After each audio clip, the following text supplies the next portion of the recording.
Wiase FM ewo Wenchi FM and a Keys 89.7 our takradanke a chapa papa in his own team natnasia and you may modema takrade for na ye call Nzima FM ewo Axim and a Biamo FM ewo Jomoro na ye call Amanani Sources Radio, Naspa Radio, Abawa Radio, WBLX, Golden Beach Radio, Tumi Radio, Nina or London, Amansan FM or Melting Kings and a Free FM ewo Manchester, Dormant Radio of Frankfurt, Germany, Nkwa Italy Radio Living ewo France.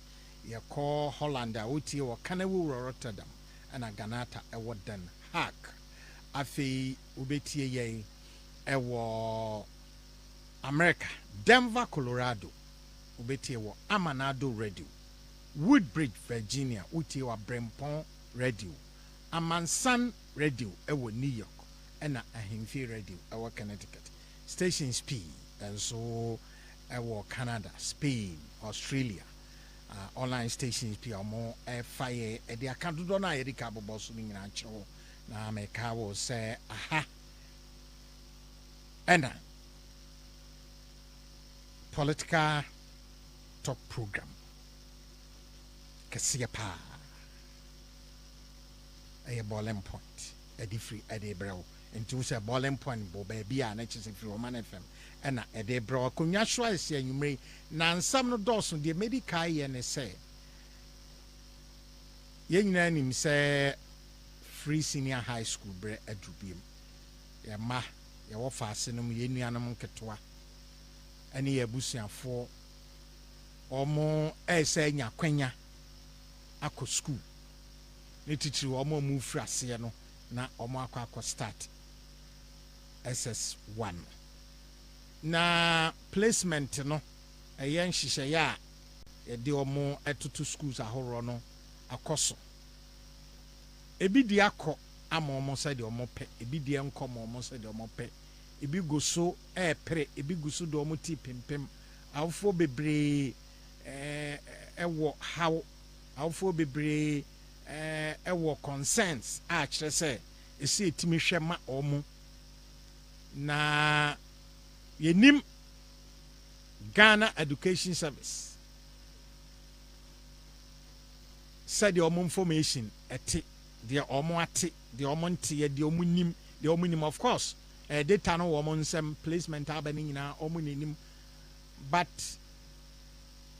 yes ye sha phone crying so omo ankasa enko ye dear friend self placement na nyame animie enye easy sa enkra no bebre eda so omo trimu ntene omo se de mekan anxiety ewo ho se binum trimu ntro mo hu se de esi kopoten enwumre de be di kaye nya se ye je complain but wo concerns e be pese be ma opportunity na wo de ato wo de ababonten na bia gada ni nyina ne de ba Ghana Education Service omo ahwe anamo a omo betu ewo ho na ebo omo ema omunya the right information omo nso be hu how to plan it yes say the ocha sano onim sa na chi achia na Ghana Education Service anamom pia omo atu ene nhihye pia omo de aba de ye reform de ye ensesa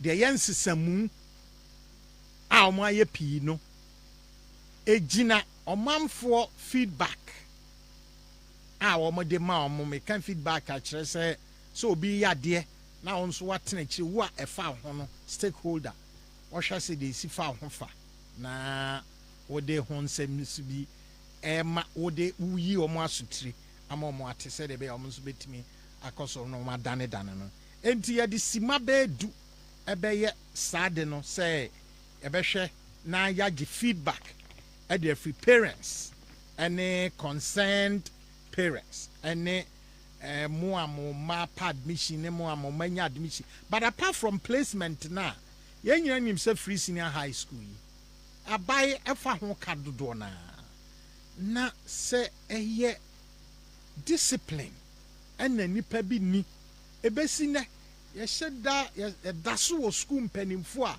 che so de kwan ye ombe fa so omu begigi sika no still wotwe omu free ho a enye ye edin akwaye se obi a wa develop habit bi ana bibi atre ne senase na wo se ma na nyɛ saa de no nyame anim nie edin ma heads of institutions of course ye temo ase sem ene sikasem ho ayedin wo ba bia nti bia kane no akwanya anam wo liwe anam wo anam otimi de levies bi ne niema eba no ene eni ho saa nso na tie because na ba mpese ode badin bia beba but still no so wo hwe niema schools no bi demand gifra wofo ho omomfamra ebi nsusu mu owirem kakra yenna nim se abai na supply schools ntare omakora bi atutu enti owofo nso of course so betimi amakora no bi aka na nso so ye betimi nso ahye awofo nkranse bi a abai de ni nyanya kra dokra na bi a wonso pamba ko ana mienu bi ade fama ba no na ya ode aba but school bi empanimfo nso gi sika fra awofo direct no mo amankra no school ntare eno nso de abai tua kadada enti unapproved fees and charges any levies be a heads of institutions say make heads of second cycle institutions be any abera o mo pese chinchina o mo gene nso so pese hu ye nya feedback no free mo ho any mo bia mu tua sika na mo nya admission ana bibi sanian mani nyina ye pese ye hunu ehu wi a me ka se de bebe bia no ye be yenso ye be ma GS asonate na bia at the right time no motimi ayi ano concerns aba bebre nipa bebre asend me mail say na school placement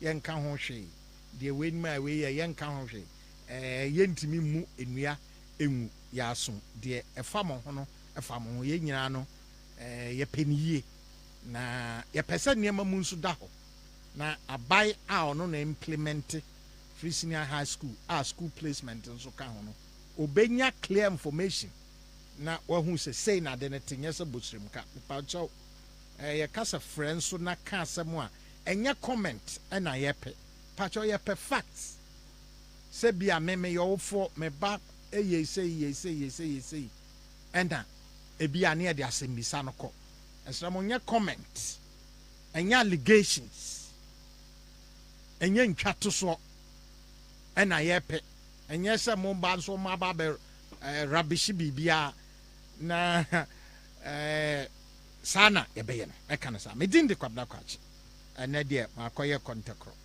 nanso so no eye nanso abadwafo betena sempanifo pa honorable Bacheja Akon our former energy minister honorable ni Kwatai Titus Glover or aspiring national organizer Edema MPP as if the first name no there aspiring dia anyhow but they be drew and so of an am say as if they no there as if aspiring ni as aspiring ni bubaba ni ho nya be pin e die nyi e be duru on so kowa de kowa and I had Makobe Fi as former communications director de ma MPP akonya so be ba makasa medical age wa adwene ewia na yekọ enkomo a ewo hoso eno nso so edelso pa ene asin north menka no se XMP ade no eho akoya hometiama se no obo ni din kra wonhu meme wom de metimi ade mensasim because a free set Cape Coast High Court ebuaye in I think August or July 21 say in fact Cape Coast High Court no declare seat no vacant. That was the High Court ruling. High Court ruling about and say openino abra or ordinance shen kratas na wa file say oba contest MP no na Ghana mrase sabre no na ensese allegiance to any country. Nessa so ye Ghana ni bankwa na sabre no na nte sa enti no wa obumra so eni enti no onye mrahye badwani biem asem atemu a court no e de bae no enim sa free sabre no otu anamom bebre wa ye niema bebre ofa ba ni nyina no entwa hwi mu. Sa ruling no has not been set aside. Nipa bi can say oh any say or kwa challenge wa appeal court. Appeal no kremra ye man no say on famfale ne paper no or the kokwa sasa wantimi ana or call Supreme Court. Ne Supreme Court. Sa bra no mpo na appeal court ntwa asem no mu. Is at the time or call Supreme Court no. Na appeal court no ese onko file ne document. One I'll call appeal court. And as a file document. And a kokwasa no de call appeal. And or they call Supreme Court. The Supreme Court can say onko file. Or call no na or sabai say or babeji review of the Supreme Court earlier ruling. Review no more appeal court no say amount 21 days. Say brabe file. Wama. In Jaffe dear wo appeal no wo de buy na ya to atwene and a ruling nso aba and the Supreme Court as a ruling say review na wo sa ba ba sik no ya to atwene enti asem no say de e kan no dada no sanity osabere ma me jiso obema yensa kan na bia na we mi no aba chechire mu majority leader any Minister for Parliamentary Affairs, Honorable Chairman Sabonzo aka asini pain say openino onyamra hye badwani bi on the sana ohu nipa bi say etia Abraham Aleba enso so explanation ene dia odeba so ente sa na wo kai anwonwran min NDC lawyers eso mu di asem animu a omo masem no mom eye ngungunan esen sade na nkasem no kra ani da ha ordinary people ebeti ase eni ntide me shebo de me ye ne se me de won a wota ya chi no ehonsam tudwa eye na technology sponsors no ewie ya no na kire se 0245638748 and na 0508346915 we no oye owofo na oba ni placement ehho asem ya gine wo school ho niema ebia mfa kwan mu nsuso a yese omfamra ehho asem eno ne yepe se age complain na processes na Ghana Education Service any school placement system omo eye no yenya feedback bi di amomo omo timi aye niema yama awofo akoma atomo yem kakra ade aye hwehwa eno no enunti ena yebefa phone calls no baransana no yebefa sidama Franco Trading Enterprise original phones and accessories fee na de Franco omo de TV aba or the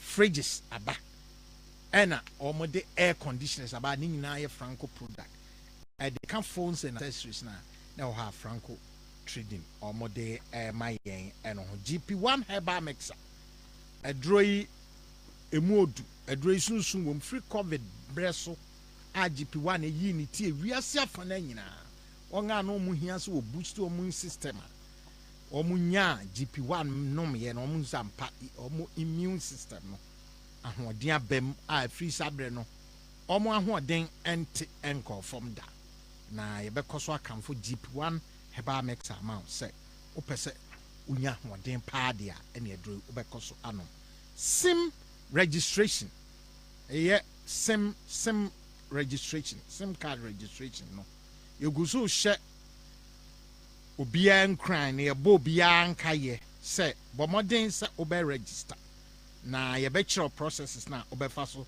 e de a register Ghana de ka so ya twum ko July obehwe ne nkrofo atiada ye be ye ne sa age sasa ba be so ye kon na twe na camera kakra bi ye March ya end no na hu like tin ya sa twum o mom yen sa nkoda na ewire mfi ɛna eduru hɔ a afei ni ehu deɛ yɛnyɛ na yɛka kyerɛ ɔmanfoɔ ne Omanfm atiefoɔ nyinaa sɛ ewiase sɛ woyi bi ma na wo nsakyi nyɛ den wo nso woboa nkurɔfoɔ mo ahokyere mu a ɛyɛ Honorable Kennedy ɔhene akɔmprɛko Japan wɔn a wɔanya cancer a wɔn hia treatment wɔ Ghana ha wato no bottom ɛde sika puduo bi ato hɔ sɛ yɛde tɔm fidie ɛde ama Komfanotwi teaching hospital ɛwɔ Kumasi ama wɔn ɛde treat cancer patient no ankasa de sika to hɔ na ɔpɛ sɛ me ne wo nyinaa yɛyi bi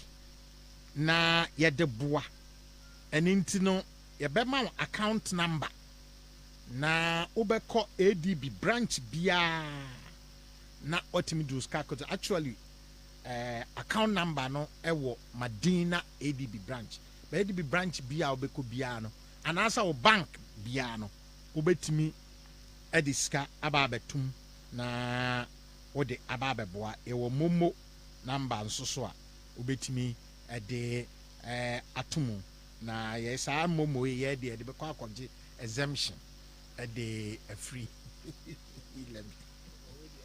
ɛne nti no momo number no ɛyɛ +233 of course no ɛyɛ Ghana international no so +233 0542 869979 +233 054 286979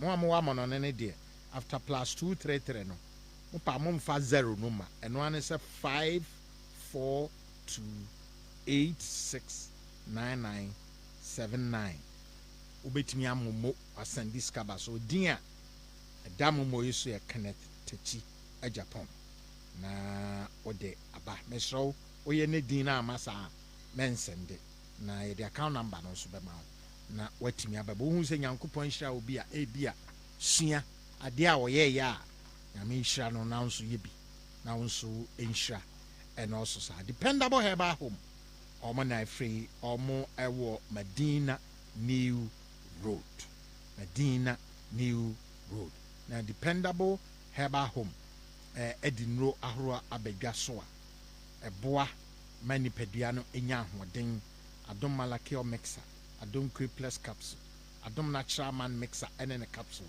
and adom ladies care and a capsule nyina ebe kire wa kire kwa ne de St. Peter's Mission School and a free admission ebre edru pe baby pa efa oba eco school St. Peter's Mission School two campuses ba kon ewo Ashalbotwe New Town and ba kon so kwa afukrumu a ebensa wa be kire oni nyina ho na ode oba na ko ha mo no so wakwa akonya ayarehwe yemfa seda Emma Goyle, the leading oil marketing company in Ghana. Omo wodimpa esanse omo product no. Eye krojin bonjin ho ba ma engine check. Na Goyle so na okokoto ade a. De woto no ye buni nyina ma. Na higher grade fuel and aye ton the amount normal price. Unya na sa baby a. Jesse Goyle enkwa. Yamko yanim na yamfa asida kasi yansuso Emma Plan City Extension Project. Plan City Extension Project. The omo kan say bra ya no nyanhye say yensi dan ma. Na yama 25 years wo mfa ntuaka. Na utuaka no po unhu sanse eye rent. Te say rent utua na kakran. Eno a na ode ebetuaka na edan no abeye when the sponsors are horrible, or more kind of one and you may or more boy, I'm at the balling point. I brought me in the cup now. Pacho program here interactive with him. One so adventure and a concern. Aba set your beer phone lines, no, if you na a gym adventure anywhere. Now, fee and some more honor your Google and then a parliament a money so now or more 6-week break. Asa Aba. Nomba omo ba beto a modwuma so omo mra no na e-levy said the finance minister kan no se bibia na amne kwamu a na kire se memu ombeba no na eno nso so ɛrekɔ na saa sitting wɔ mu nso nsɛm pii ɛna asi wɔ mu na ɛyɛ interesting yɛbɛyɛ review yɛbɛhwɛ ne nyinaa gu hɔ na yɛaka emu nsɛm enti mensa nkɔ biem na number no 0245 638748 ɛna 0508 346915 na nɛ yɛbɛka a lot about misinformation atoro a enipa bi ɛka ɛde fa E-levy ho ɛne anwea a wɔn ɛresa egum but of course ebia sɛ nipa papa nsɔre a nipa bɔnefoɔ wɔn ɛbɛyɛ deɛ wɔn pɛ sɛ wɔn yɛ saa na ewiase ɛteɛ ɛne nti no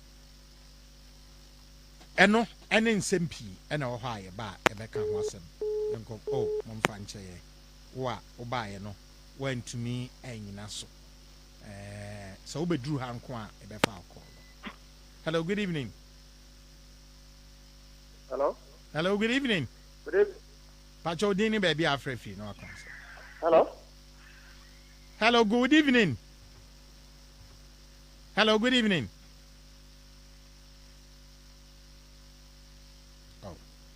Where the SS out here in Kampa.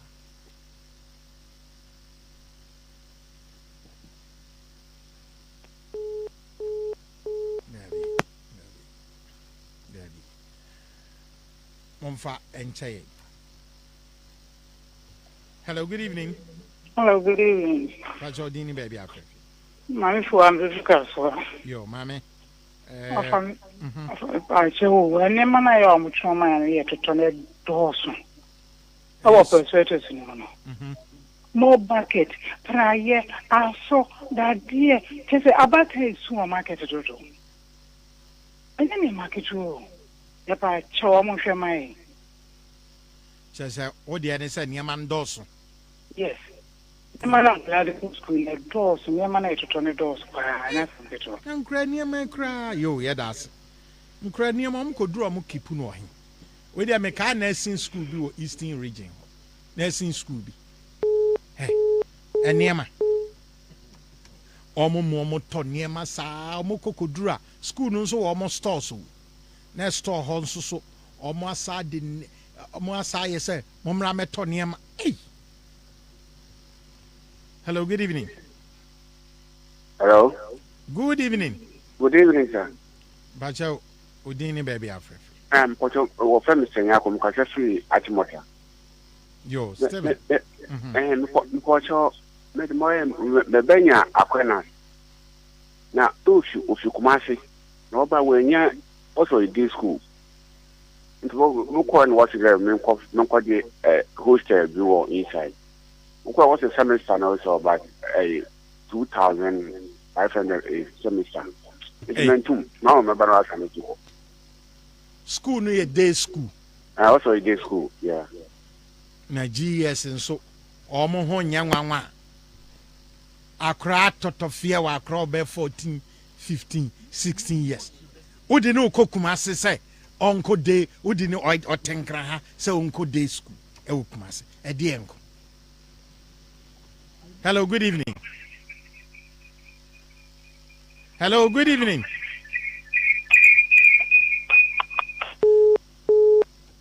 Menka sa so we mpacho minim se mo amutie bebre no mutie free baby achirichiri radio no amutie wo so no time aye kasa wa ha no enye sa time na na duru ho enti se ofa phone sa wo frɛ ya me pacho me ma wo sa ntiti tie yeye wo phone no so mentie wo radio na wo nkyɛn no sansa radio no wo nkyɛn no ebeye late enti tie yeye wo phone no so na watimi ani akasa pacho nkyeremu no no dabi baby ono so article so dawson sa ne binum aba be se akyire on article number betimi afrɛ ne 0245 638748 and 0508 346915.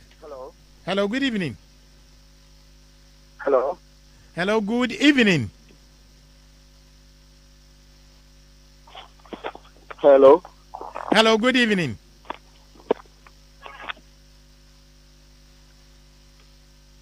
Bacho kasa yeti. Enti yanso kasa. Hello. Esesauti. Hello, good evening.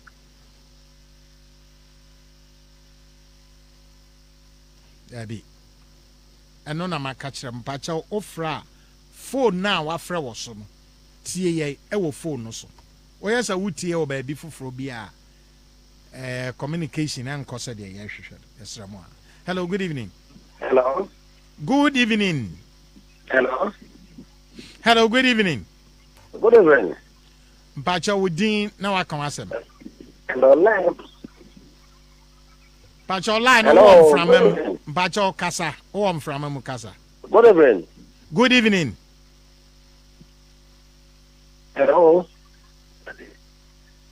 Mr. But I said Mpacha faint ebi ebe free baby awo no. Nti wo no kasa. Hello. Kasa na yetie mpacha.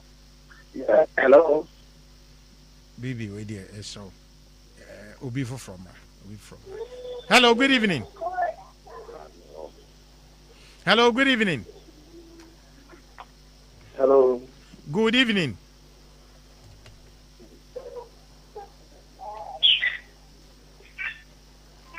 We there. Best meaning say to get through no enye easy. Do ba na you free so a enye pleasant. Na nso so no mo bebre nso wo ha de ye ka no monte ya na edi obi ofre radio sto bia wate no more than 200 times 100 times ofre radio so adum wo radio no ana device a wuti wo so omonya da Hello. of course you said hello, good evening.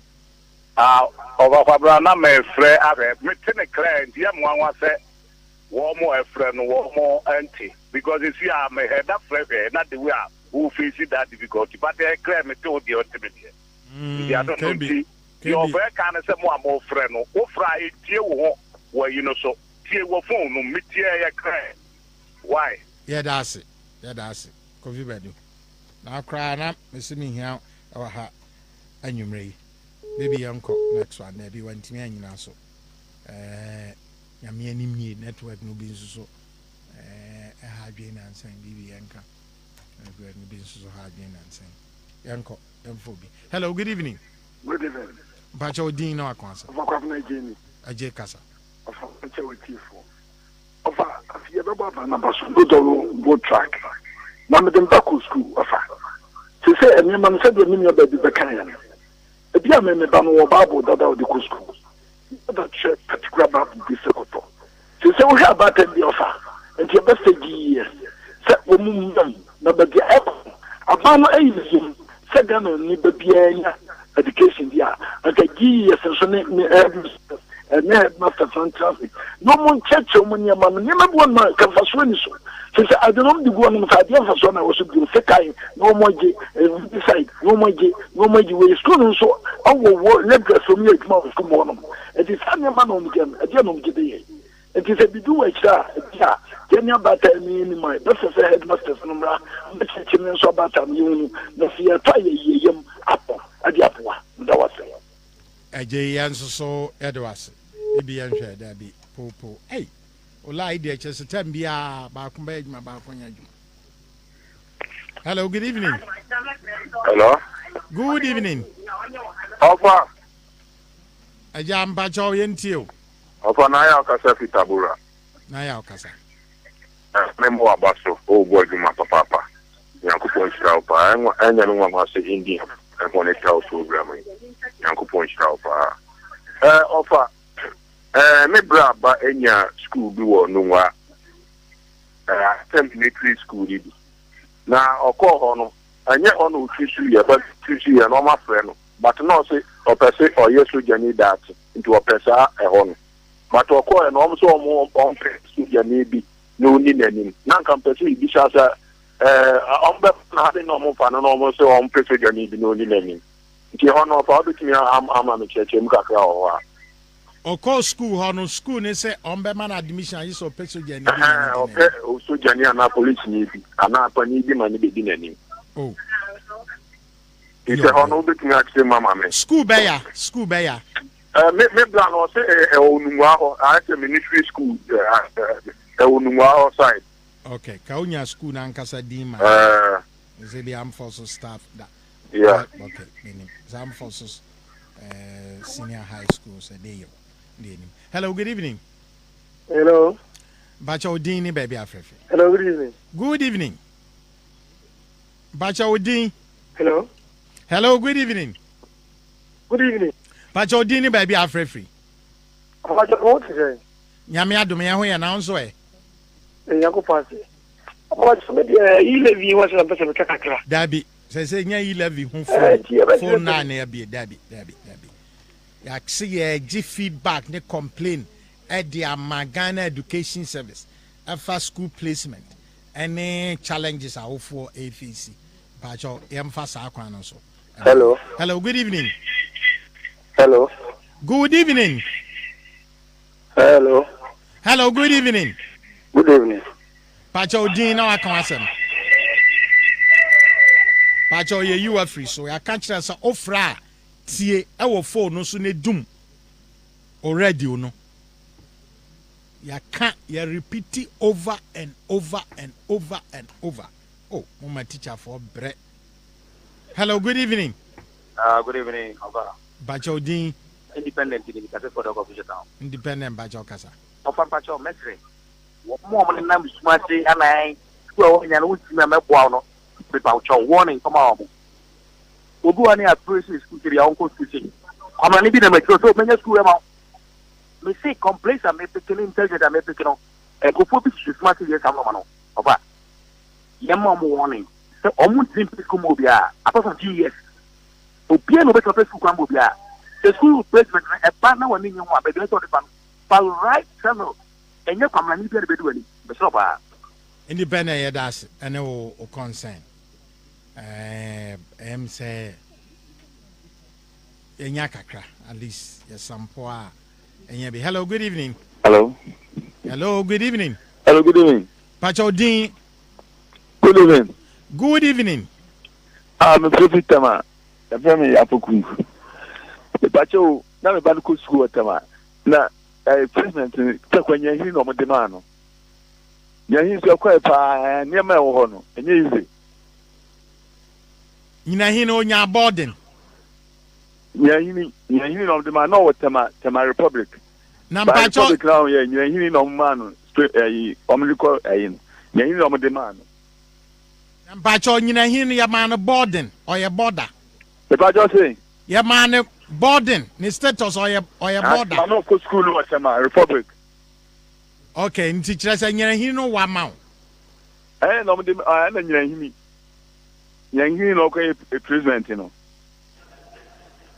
Yo yate. Say ono no de no. Ba say nyina hino say ya boarding school na kra no be ko benya ba bi ada. Na wa ye boni bi wo mu ana. We am father last two. Hello, good evening. Hello, that's what I'm doing now. And council, Pacho Odin. Yanko Ponchio. Aye. Yanko Ponchio. Make my pally. Cobramo suggestion in the order of banishing this could be a winning locus, metal one. So that Cobra a was running than post officer. The winning box is nothing. Until they do say parents and above all the school, not say rubber bag the crown of the Yamabukuma. What do I know? I'm on a locker, not the Yamabuka lock, who to key. Then the bottle a was running than tobox. A was running than trunk. Start at that back. I start to Ghana man's school. In time before no book school pick the bags difference by 4. But the book school we are they be all part in the past problem. And this year when you lock so you matter one to them post officer why you tight. In fact you'll be all top no usually that. No up at the back no that's your na. Nyama no all about go to church feed oil all go. I see Bible telling him books you know. The feed or him like a student provide and go up. Other than that, those days I usually school fees. And now I can be bankers. They're prior to so bankers yet or bankers. And the other man yet or but before they were about to man that they are okay, sir. So I'm not supposed to be supposed to see. nti sa abofra no ba tan sa wo ba de kwa no de man book ma na ya sa mo ba de man book ma obodu suku a wabra we pia se no alo I think so your point is made but also ne kai hwenkra population a omo wo ho no baby a bi a ye de man kra nada he na abai ehia na ohwe sabai ka so besanya baby obeye loka bia akra bia nso eniema ebekomu dia o hwenkra dodo a omo ewo one dormitory neso bia wo ne loka enim say some private schools it is abankra no no so o hwe private schools na enkra no edan mu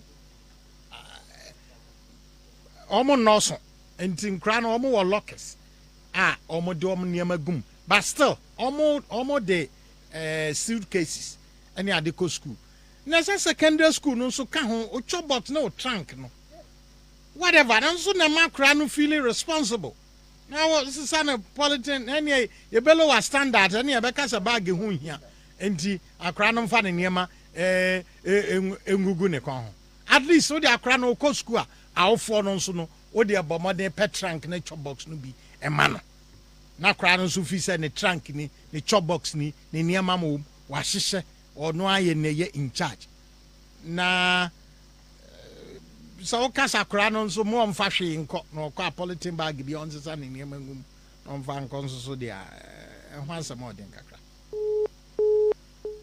bibi said the Bayana, the Bay Professor can say, Pokuamankwa, and then on Crawford, and I take for Damasi, the phone segment in Bessia. Now, my bench ram at the buyer, a first school placement, no, and then a challenge, no, which is the Wasono Betty, the home, a country asafono. After your trassy, na ye day and somewhere next time, no, the mayor say. MPP primaries nso ho feedback ye beje no nso so feedback menim say nya nipa bi de but you see enya wiase de be ye odenko anso na esese ye ka ema wasum ye ode me se ne ye beje mre dodo na na enkrofo a etu some gun krofo ni ewo E-levy ho no yatimi akyerɛkyerɛ mu yanko central region na yɛne owura Techimensa ɔyɛ central regional MPP secretary na enipa ɔno individual ankrankre ɛna ɔde Asen North MP no ɛkɔ court ɛkɔkɔsiw no na ɔyɛ ne kasamafo ɛne ne chitafo den ɛnɛ ɔpani James Jechekwes ɔsaakɔ Supreme Court say a review efa omo earlier ruling on the man no unanimously omo atona asem na gu but the aye patcheren say enti sen na ekire ora James Mensa yemo ajo ora James Techimensa good evening now what is saying Bochomu ye na say boko and now Supreme Court ruling efa Asen North MP nasem no ho no efadan ho na ruling na ba no say na ekire de asem na ni ba kire he yo me dansi me chetefo anyimire wo say Oman FM wo Ghana ne fanza na nyina bojo mi ni ye Richard Techimensa yo Richard Techimensa bojo nyo yo enno mo kesi there Owura Ankwanyifa Okwa Supreme Court with the same case, okay, no, the two applications are referring. A Korean Supreme Court there will interpret Article 94(2)(a). And of course, Supreme Court there will injunct James Jechekwes from going to Parliament and carrying himself as MP for Asen North. No. Hearing any seven will be a problem. Court bill for book ne office of Parliament, one man bodyguard, will be piano to baby. Emma, a 3-year Supreme Court for substituted service. Emma, or publishing daily graphic him. Now, publish a daily graphic him now, court, or 8th of March. Let us the problem or them publication away no na my court can na what did juma na dan James Education lawyer ankasa Justin Poivra Terwaja we gina dan publication wa sure kata Supreme Court there once with all the processes into court ni sigina there per that no there application about the attention of Mr. James Education and one corner one farm process na one move on case what is share 10th of March. Now, them this in a court taking in a Chachikata na James Education was or problem with it. Inti one apply for review of that decision. No, one family yeah. One got some application in Pono. No, there or prevent the court from hearing their own application. No, last year query court no would say afternoon in era no Obama ruling. Into near query no in a damn review application that you question and the lawyers was got to no what we agree. So we agree no about some again do or your interpretation application injunction. And the would say interpretation is no lawyers afternoon in our movie one case. Now on courts I said there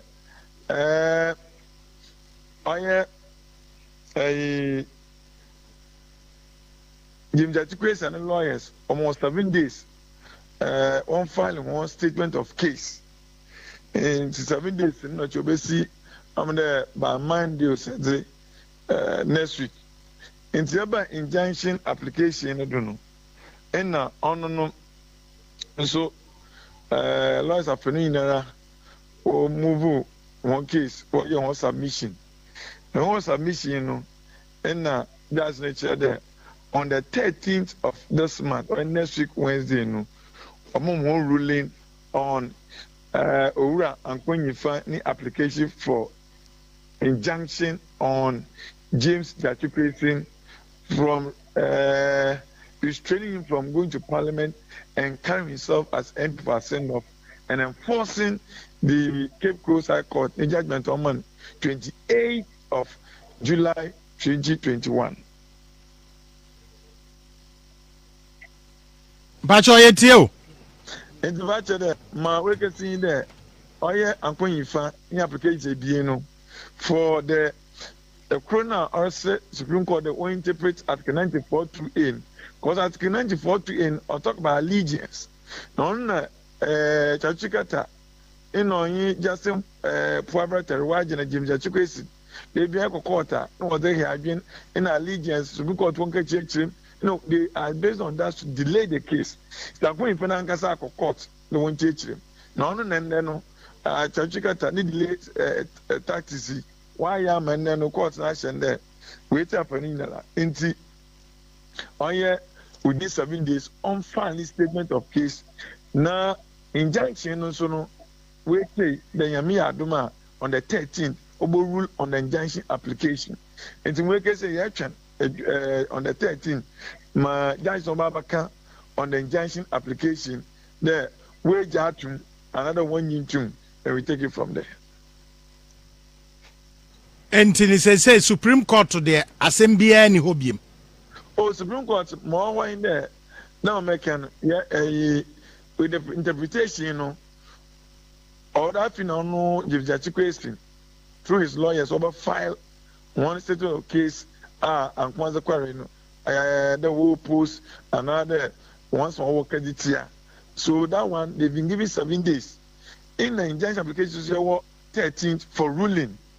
The Yaka same point Cape Coast High Court of Appeal. And so strike out the appeal for non-compliance. They are in the Supreme Court for certiorari. They're asking the Supreme Court to set aside the Cape Coast Court of Appeal ni ruling or just strike out the appeal for non-compliance. And see, if you ask them now, what are there? What delay case? Every opportunity, another point there, unnecessary applications, it's be about through. Adimpa or there there's the word of Kachakodo are you all right to find for they will come by a motion to move for the judges to rule on it, all in attempt to delay the case. That's what some year that Immo as some decade in a quarter. Only by the court in that summon no more new mitzvah and nabada. But only one way no one some year there. No man, no more way to term renty. Every from court, Cape Coast High Court to Cape Coast Court of Appeal to the Supreme Court. It is all about the late taxes. It's all about the late taxes. Into everything they are doing to prevent any court from hearing their own applications of that courts. But if you are making there, Fantavose, they can never and ever adopt or employ this delay taxes in perpetuity. Oya dear, on Chediara, finality we brought to this case. No, I send off for when you're quite not so slow to Abba, with you, Mr. Going for way. As someone on Wobiera say, appeal our court, Supreme Court, I come in, so courting or jitum there, and when you find some yada. In a sin of when you're quite, or to obey on Mr. Going for. Say, Obu and Queen Fansa. James Achukwesi, and today is I wage as Bishop going for the good of our send off. Inti no saying that Chachikata in the ne client James Achukwesi, one peda some court bedi inti the 1 year son watching train, but Bibiano where we and church on one half. There's a limit to everything. They cannot, and I repeat, they cannot adopt this delay taxes in perpetuity. When we are there, we have one. Techimensa, Mimusao, Cape Coast High Court, the earlier ruling 2021, I think July or August, say, Omo annulling Asen North parliamentary election outcome. Sa ruling Ankasan, Ebesine. Court of Frobi Echem. Court of Yerim. Now, Martin, I'm the Menya lawyer. But I'm watching there. The judgment now, Cape Coast High Court, Oman, on the 28th of July 2081. I heard James Achukwesi or the Cape Coast Court of Appeal there or appeal against that judgment. Now, on filing for stay of execution. The state of execution or there, other court would say no grant the state of execution or otherwise.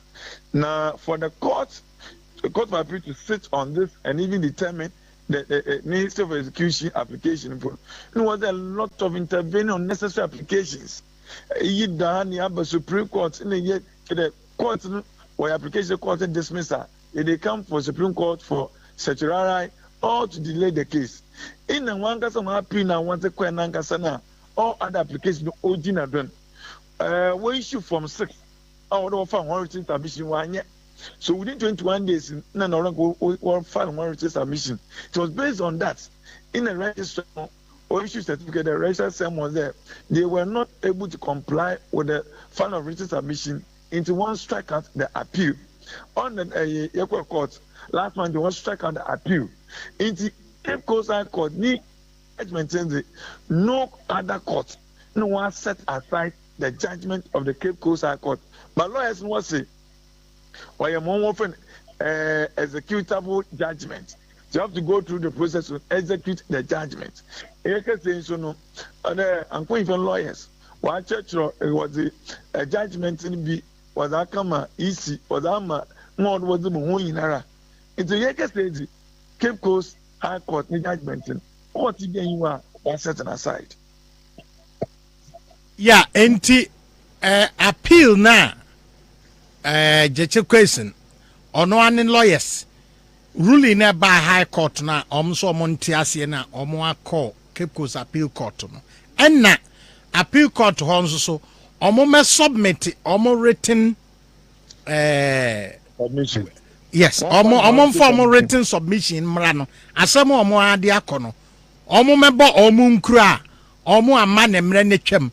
Ena Appeal Court no ato omo asem na twene meboa 9 ena parliamentary resources challenge no nso so no African court na kwa appeal court na anya ya na chesa apem meboa. Yes, when it comes to parliamentary elections petition, it ends at the Court of Appeal. Enti walusu case ewo high court.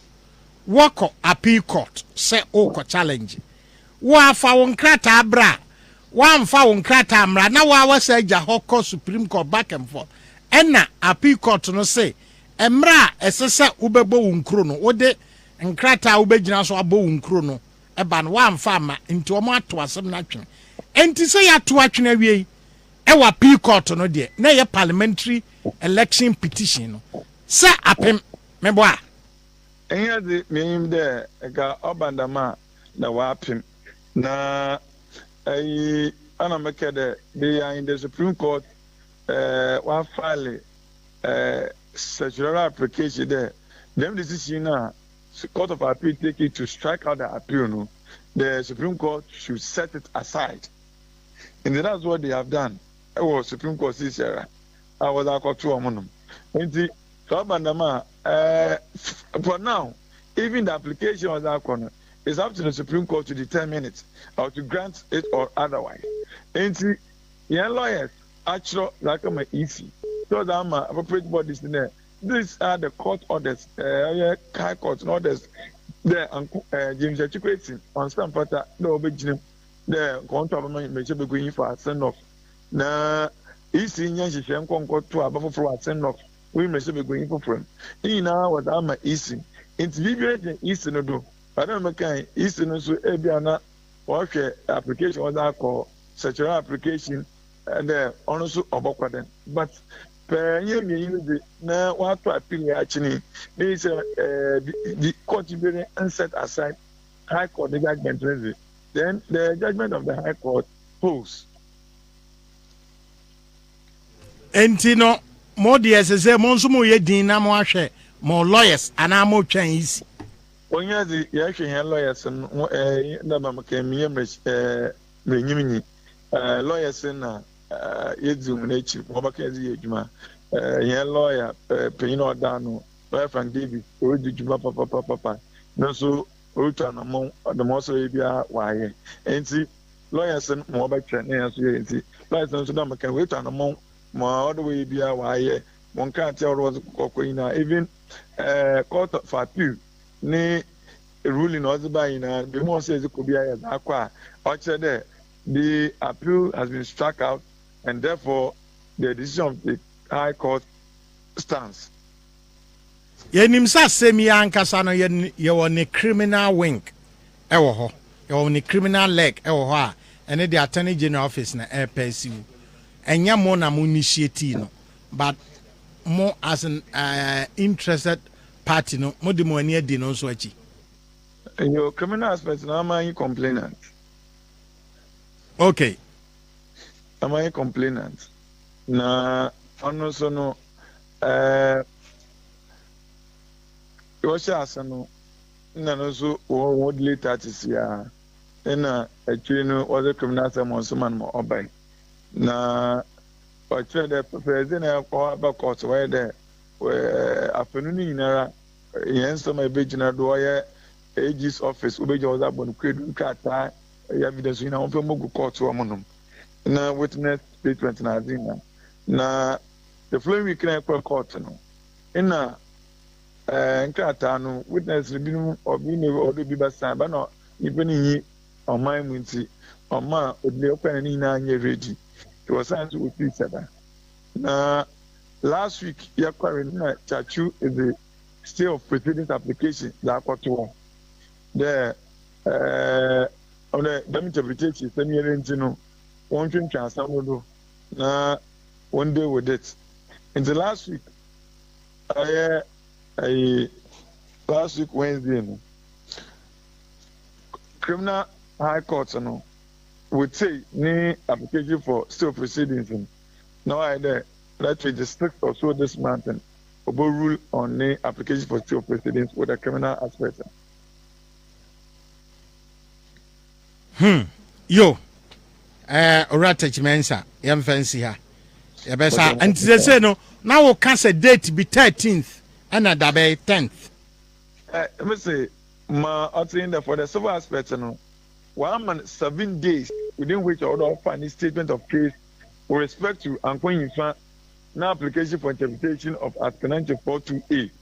Now with the injunction application Ankwin Yifa on the 13th in Supreme Court will rule on that application.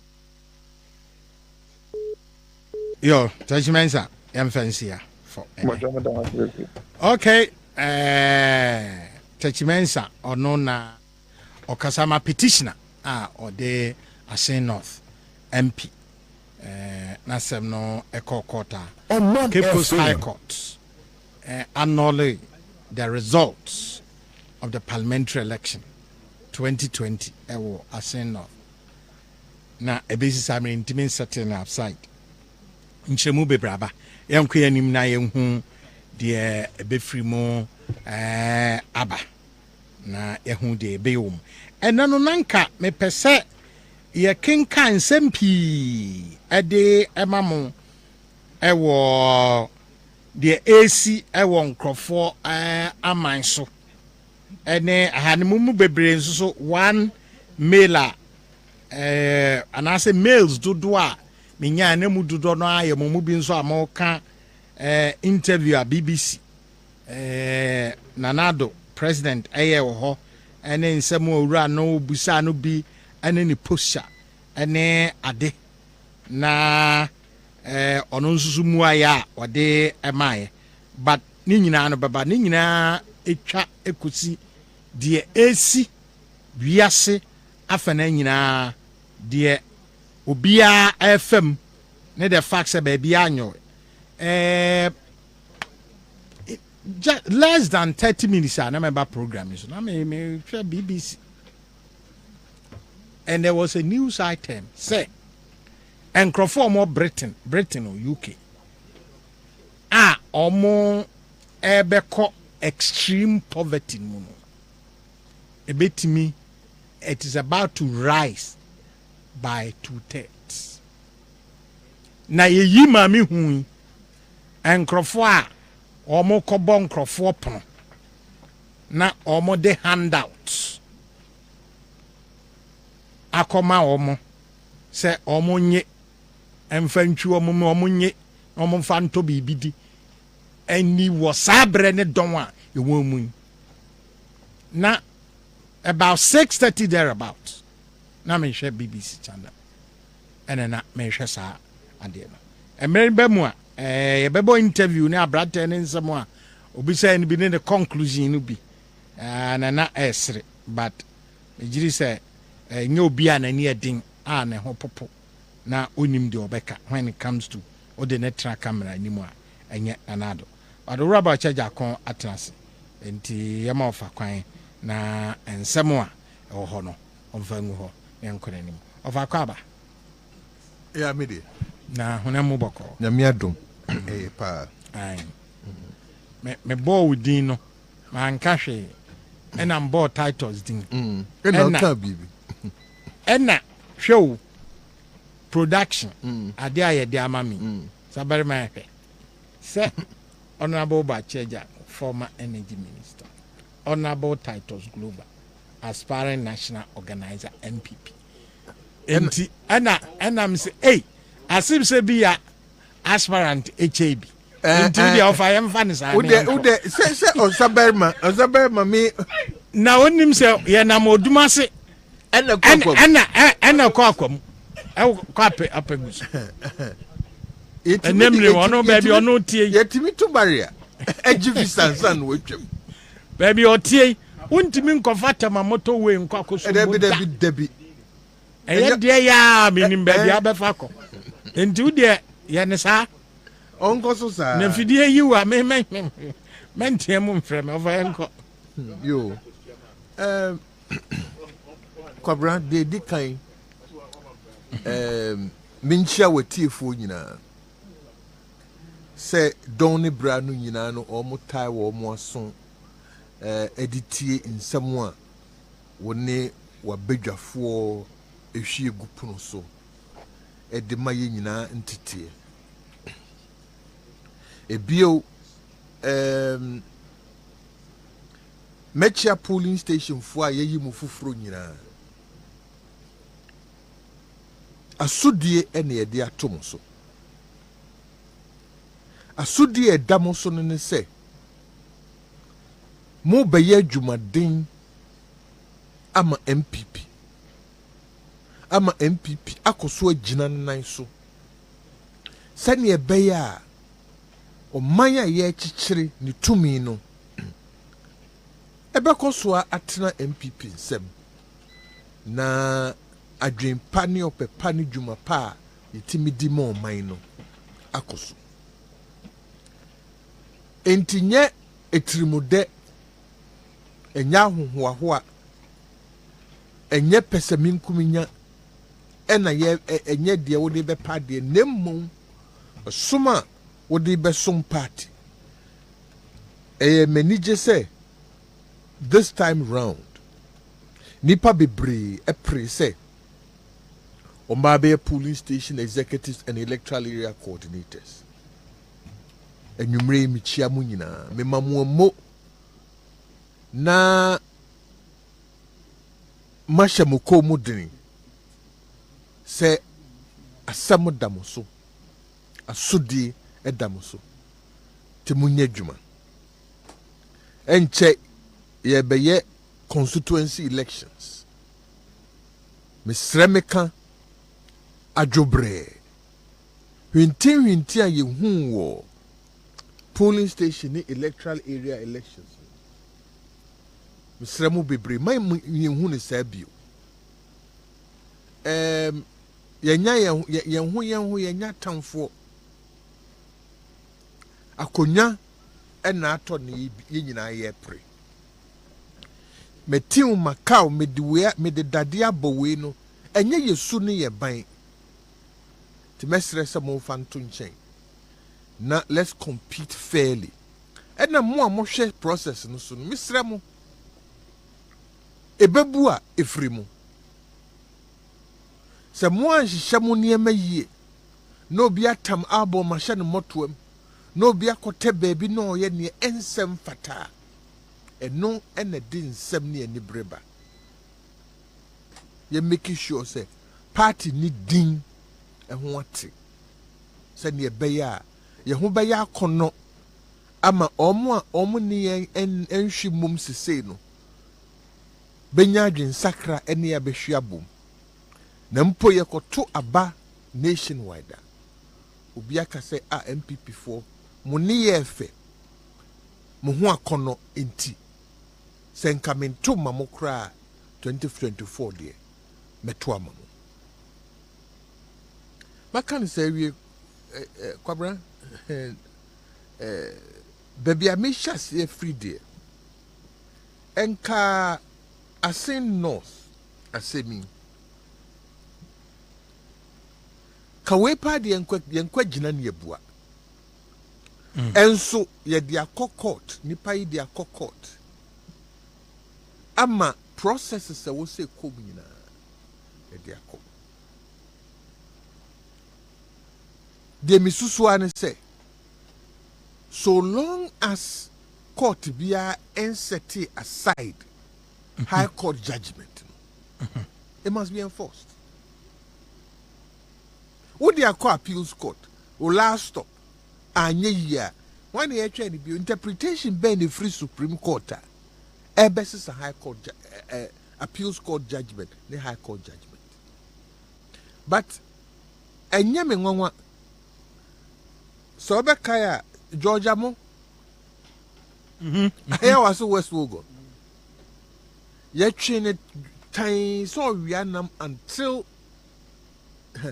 yeba end of the parliamentary term and sana yebu amano na parliament okotrawa ni nyi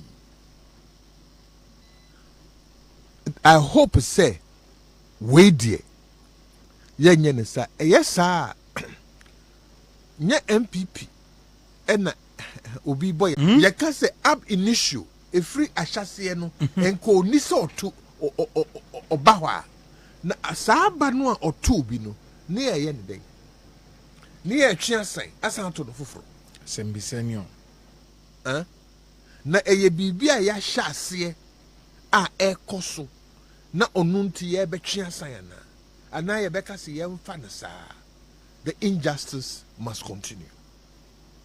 Enti parliament fo ankasa ɛwɔ interest sɛ animu ha nyina ɔnka ɔmo koraa nanka ɔmo bɛ hara wɔn nanka saa dwumadi yɛde aba awie na ɔmo ahu sɛ decisions a yɛbɛteki wɔ parliament no ɛyɛ korɔgye ɔmo ntena ho sɛ ɔmo ahwɛ ne yie na MP for Asen North a yɛsɛ afei deɛ oni proper to represent Asen North o vote on nneɛma bi a wotra nyɛ yi ɛkyina wobɛnya Tokyo Joe Boy bi a ɔno ɔde bɛkɔ kɔɔto so akɔka sɛ ne ɔni tumi sɛ yes ogyina mu ma nkurɔfoɔ bi from the ebi a ɔno firi Asen North ɔbɛka sɛ na asemasi no oni tumi bi a ogyina mu ma yɛn ɛka yɛ asɛm ma yɛn vote on nneɛma bi a wa vote on in parliament enti saa nsɛm no court nhwɛ yɛn ka no yɛn twe nsan. Can you imagine the confusion that can cause? Wakɔpɛ high court to be a nipa baako na otumi convention no ɔno yɛ adwene a wɔgya biribi atom na confusion ayɛ basa. So no, parliament doesn't need that confusion. Ɔman yi a yɛte mu so we don't need that confusion. Enti mesre say lawyers say parliament itself as an institution, they must have an interest in the speaker out on. Also who say the parliament is fifth. I was say nani ba ho say saa deɛ we man solve man hwɛ ma parliament nyinaa anka mo mo solve a ɛkyina ɛde asɛm bi bebree anhwɛ na asɛm no ankɔyɛ de nyonyonyo na it is my tenure as speaker and as asemiaba. It is my tenure as majority leader and as asemiaba. It is my tenure as minority leader and as asemiaba. Ti mesre se omo ni nko na de edano yemfa nto ho na toncha sani ebeye a omo pagya wo omo ene wɔn nkɔmra no nanka asɛm yɛ firi hɔ na yɛni daasoɔ ne sɛ moaba foforɔ yɛbɛto aba anaa yɛato aba ɛwɔ Asen North ɛma mmarahyɛ badwani a afei deɛ ɔwɔ ho tumi ɔsɛ fata sɛ ogyina mu ma wɔn no yɛde naba bɛkyerɛ na wabɛka wɔn ho na somdwie aba uncertainty a ɛwɔ parliament no ɛmmoa ɔmo ankasa ɛna ɛmmoa yɛn ɛne Asen North nyinaa mentoa so wɔ last point I'll make the idea we share with BBC. Kwabra Bruni Beka say the world is headed into disarray. Nema yanhwe ni ye nyame ampata nema ebe bwapiti wo ye nisu wo wiase ha no ye nya tokro bi ne yewurem oh statia ase sumuna suja no fon sa eje wom aje obi ansem ne ewi ekoso wo wiase sesei no there's too much tension. So no obia what mpanyifo kakre wom their minds should go back to 1967 1968 into 69. Europe was in total confusion.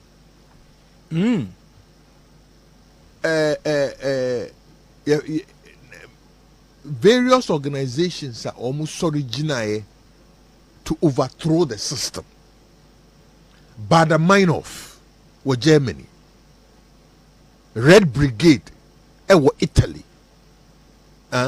Action Direct were France. Sa ekuo miensen anti-social ekuo miensen. Juma omu di wo Europe. Anko omu di shitty Europe. Eswani, look, bada mind off. Kidnappings in Germany near Diena at the one plan. Action Direct, France, sa Red Brigade were Italy. One day they went too far, and in going too far, no, the world found a solution. Aldo Moro, Italian Prime Minister, Yakuna Wiakete, Red Brigade for. They were able to assassinate the Prime Minister of Italy, Aldo Moro. And Sana Italian state realized, say, Nkrofo, yeni omu diagro. Yeni amre wonso entu wonso sa. Asembeba. But by then, no, Europe was in total disarray. Nia eba se say no, esene sa. Nia eba se say no, it is say Gina Third World War abubuan. Na me name young businessman be kasa war Turkey. Osibo, we are standing on the threshold of a third world war. Turkey the baby omo wono. They are at the epicenter. Turkey is almost Russia share border. Yes, be Black Sea a year Russia for warm any Ukraine, warm summer ports no. Ni no entrance are controlled by Turkey. Both the Dardanelles and the Bosphorus. Ni na Turkey. Omanfm. And an international treaty ma Turkey who coin on how to control entry and exit. Okay. And Turkey now say no because of Bosphorus and Dardanelles any treaty no. They've put Turkey right in the middle of this conflict. So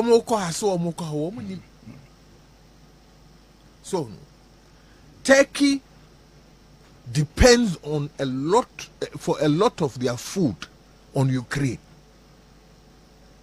Turkey depends for a lot of their industrialization on Germany. Germany is so and then of I mean China you may be Americans no more can say Argentina Germany because Europe almost gas import. Gas and oil import from Russia. Amphibia has had more than $100 billion. Yes. The nom kasa ade na ne Europe nyina enya gas kra. Na akwai obi aso afi na me boaboa me ho aba. Eno nso omu nya nuru ho. Debi you see sa ade we no. Eba putupru. Nanso nye putupru sa. Wo ho ade madam for bi may his soul rest in peace amokra. O se ade bia e4 no ne boarding. Omunya easy access to Russian gas, Gazprom. Yeah. Them. Omu anyina nkwachire se echina krama we obekame. To omu look enka omu ni redundancy plans bia se Russia for kati gasa. Ye beye den. Omu adwin nyina ne se Russia de omu yo mu business. Omu sika no omu pe. Dan se boa gas no on be supply. So no. And the other side is that because a pipeline gas no. So Russia shut it off. Also almost stop production in the field. Because pipeline gas you don't mean fanfa baby. And Russia so any LNG facility. Ah, mo be convert. Yeah. Now your LNG no for 21 days. You have to use it. What do you mean store LNG for years? Okay. So no. Into almost calculation is say Russia so omu ya ebe fe omu bi. But omu susu say abodanfo bi o ha sa adwini enha wo omu. Yeah. So no. Say where are we? Russia akokantokwa.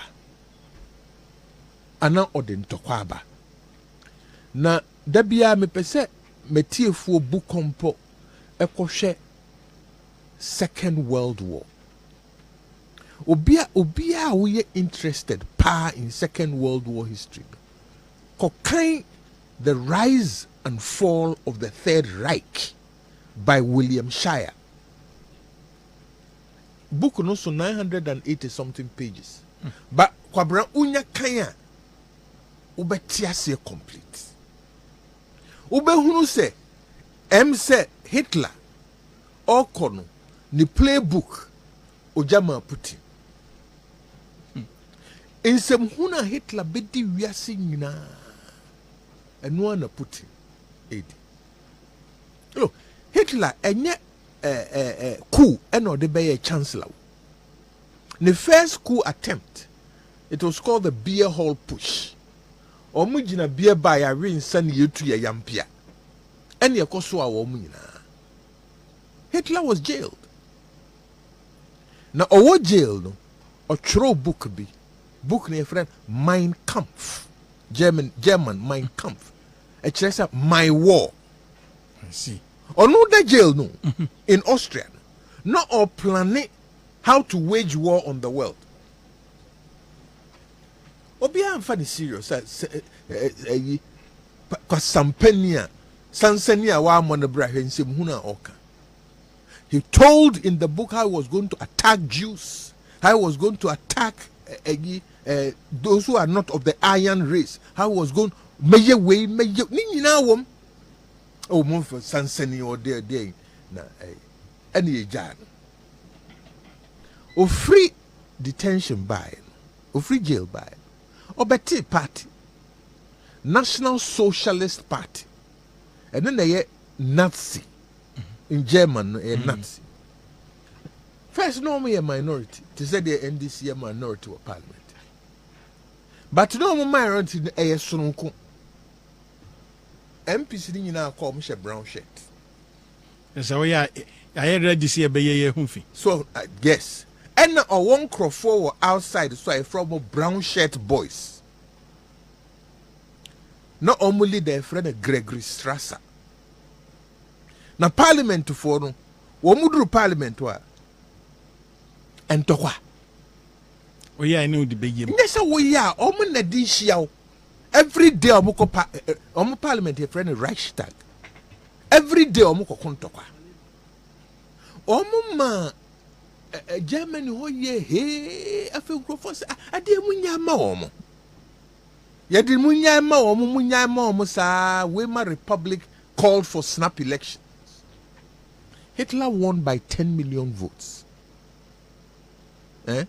Na nye totofi we be the sponsor no. Some of the biggest corporations in Germany, ICI group omo ta Hitler Obaya na okofa na Mein Kampf. And he made Mein Kampf a required reading for every German. I will say every German utobikai. Hey. The German population. Akodakura, you are supposed to have a copy. Hitler sha se no. Na obia nsusu se obetra ne hye. Because no the Jews near dear or more Germany in so no. Entina Nimola Eka they came for this one until they came for him.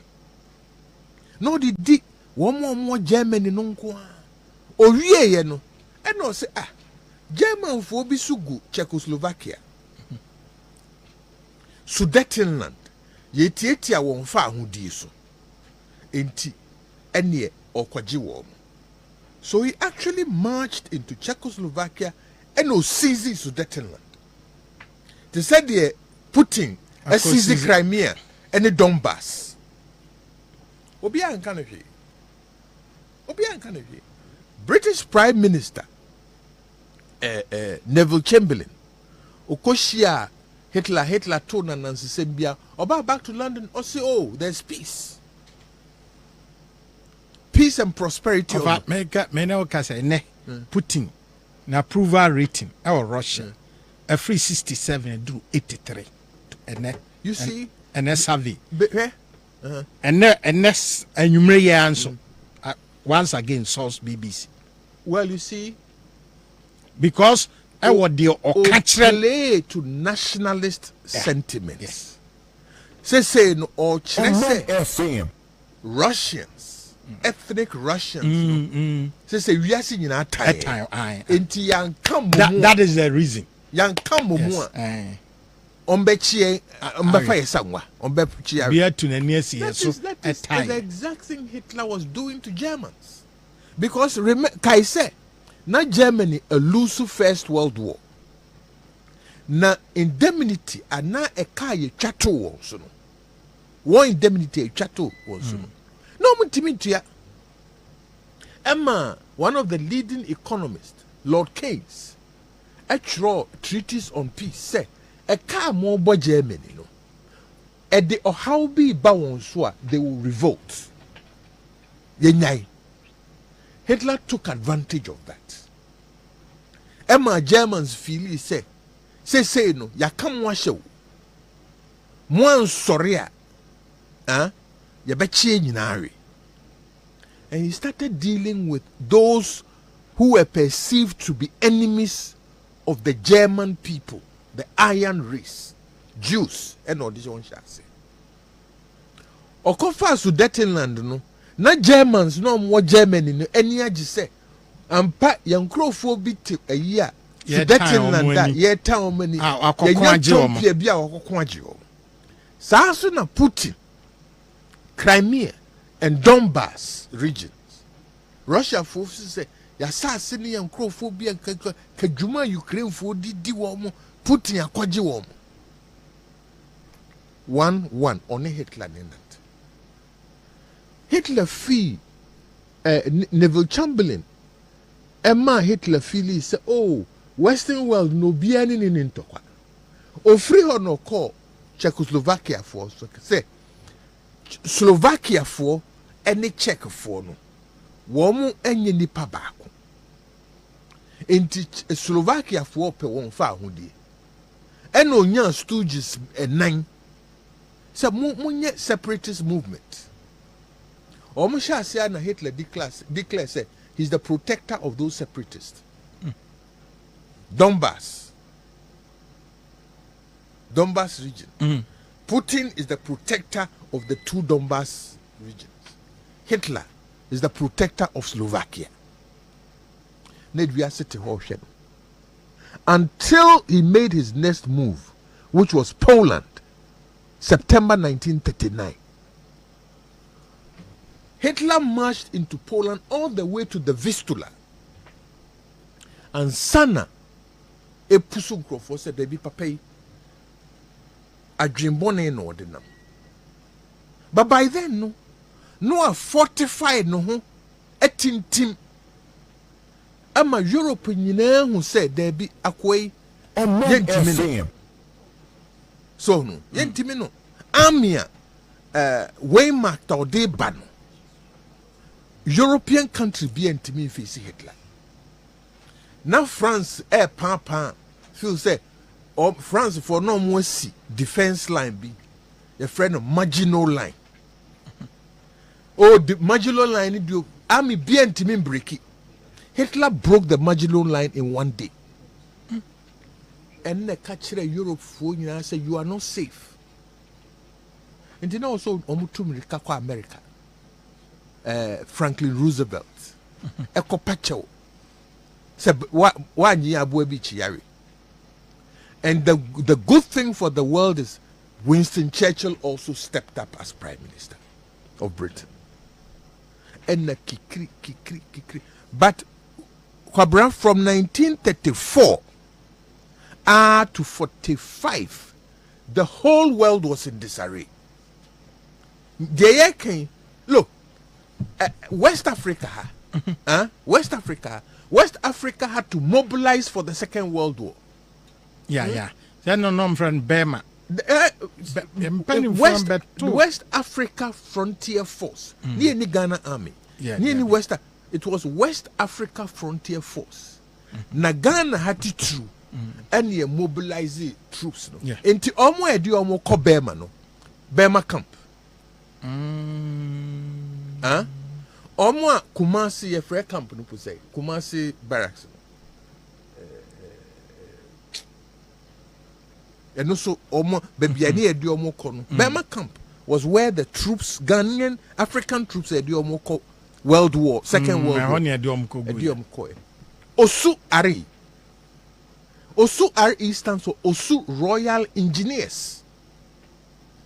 Engineering Corps near the Britain mobilized war more near the Omoko Second World. I want to camp war. So no. E affected. Even though ye tie baby ye dey kwe. And so a konkesi BS wiase wo Europe. I affected. The whole world was in disarray. So important.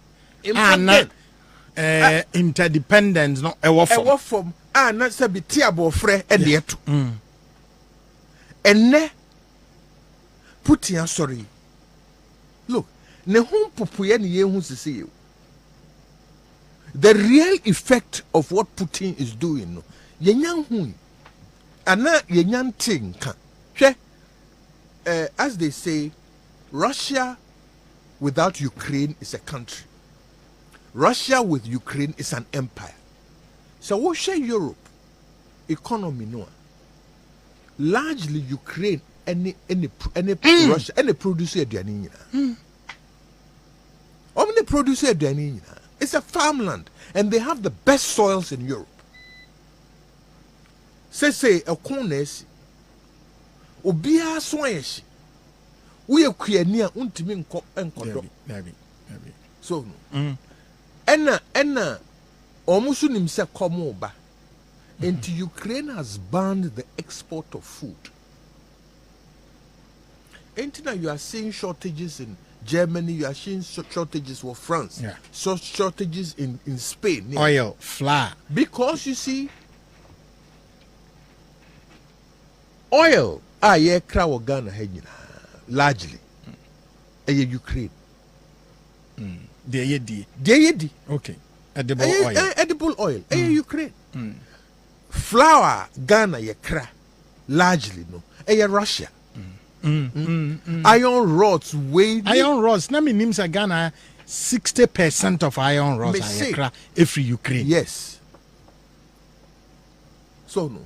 Because Ukraine was developed as a hybrid economy, industry and agriculture. Those are the two things.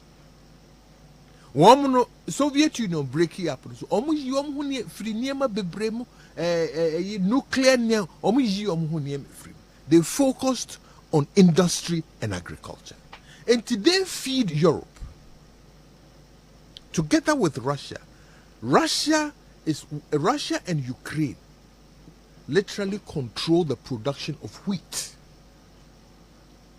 America is independent, it's self-sufficient in wheat. But Europe depends on Russia and Ukraine for wheat, therefore for bread, for everything.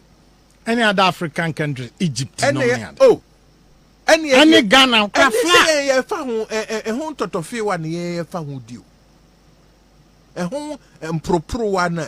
but Europe there. So what share the way food is transported from Ukraine into the rest of Europe? A continuous movement of vehicles and trucks. So no. Omanfm.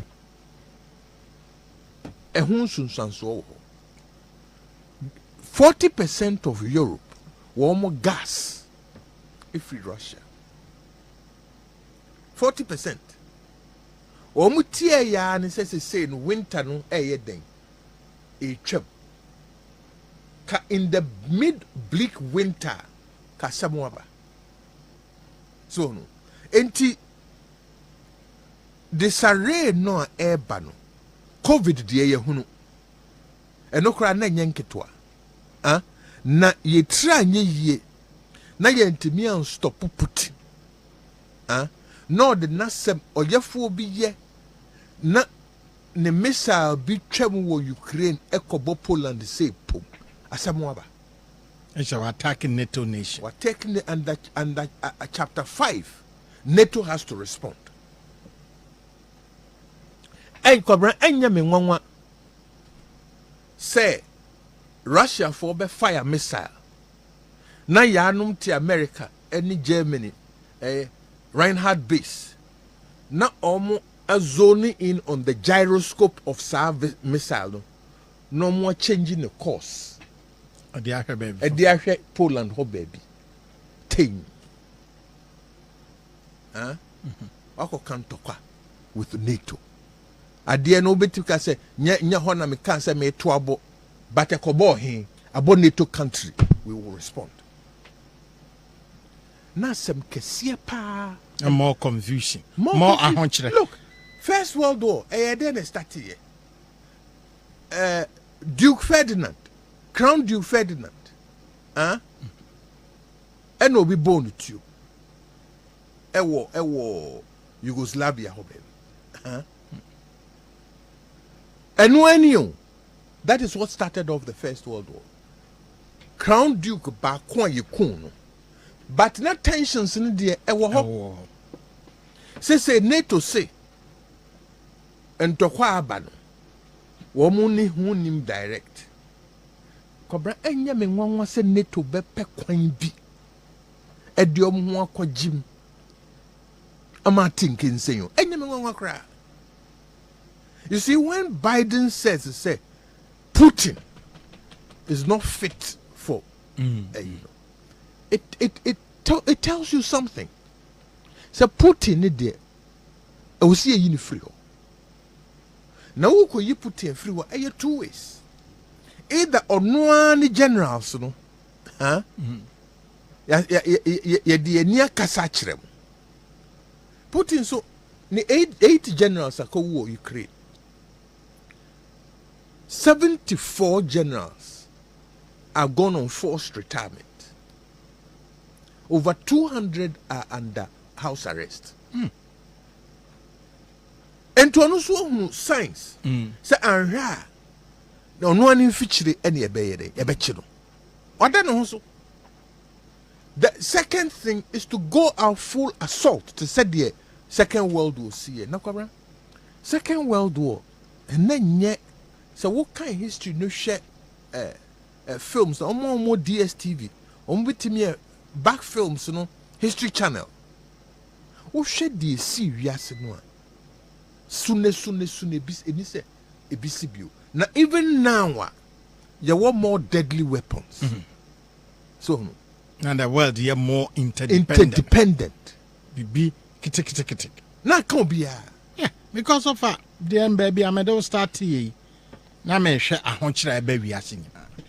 But not na donne BBC journalist interview na o ka say de wa magana yi obi amfanisika e ma me hye bi e na obusa yi journalist ne say na UK de obi di ni sika beba ha na do no obusa nse UK obi di ni sika ba kira me so obi di ni sika beba UK menko UK Congo DR.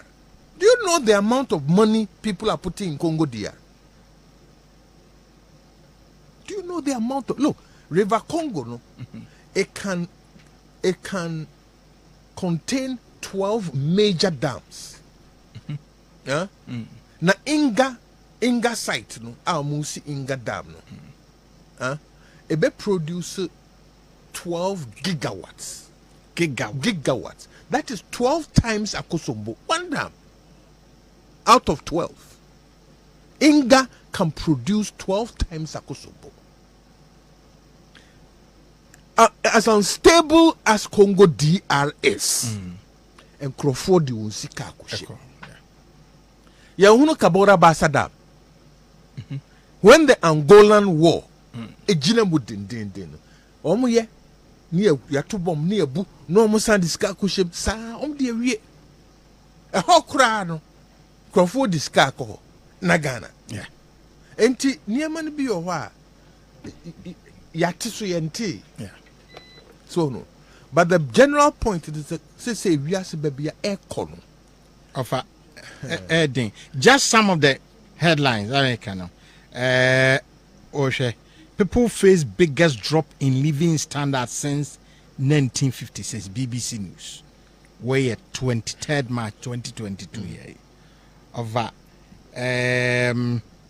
UK cost of living squeeze in 2022, says think tank BBC News. That is and also a year now. And cost of living my pay isn't keeping up with rising prices. BBC News, 15th March 2022. Over, I can go on all points to one thing. Say, baby, we are say ye heading or how near Benny and a bias. Look, 1956 and that was the Korean War.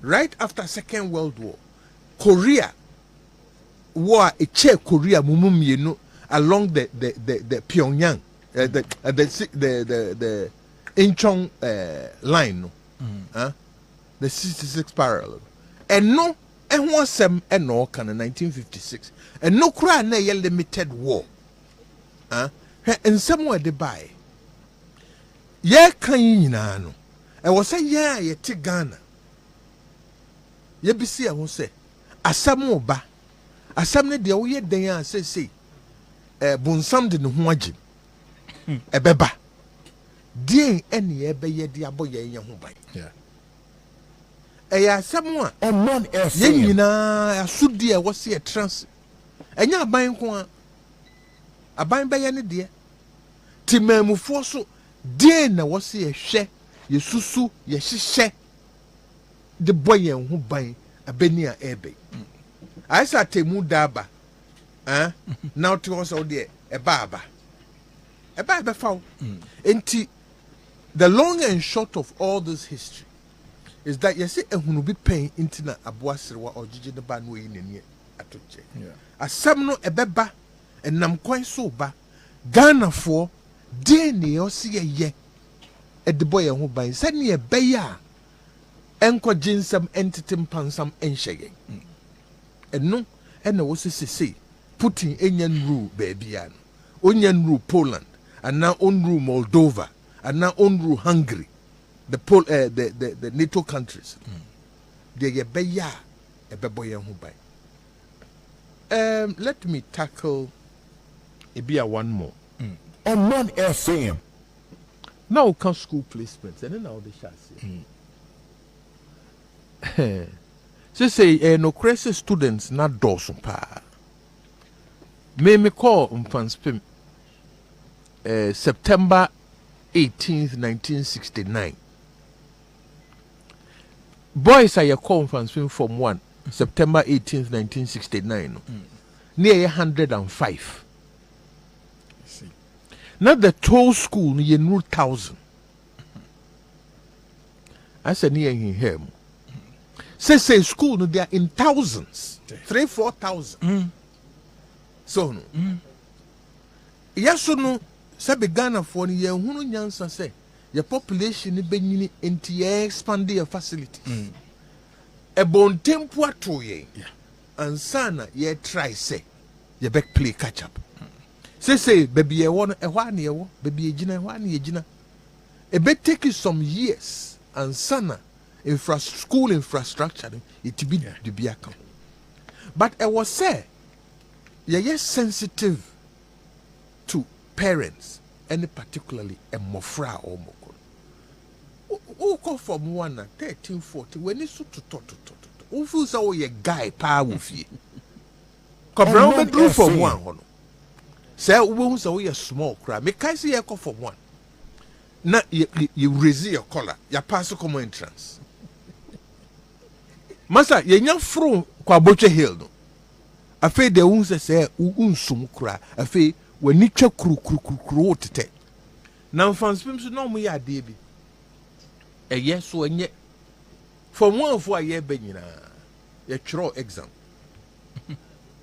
na kwa exam a wo be twro no physics ne akofa A level pass ko ne e dia beto ne amount slide rule hu bi da Ukoye physics, ukoye maths exam.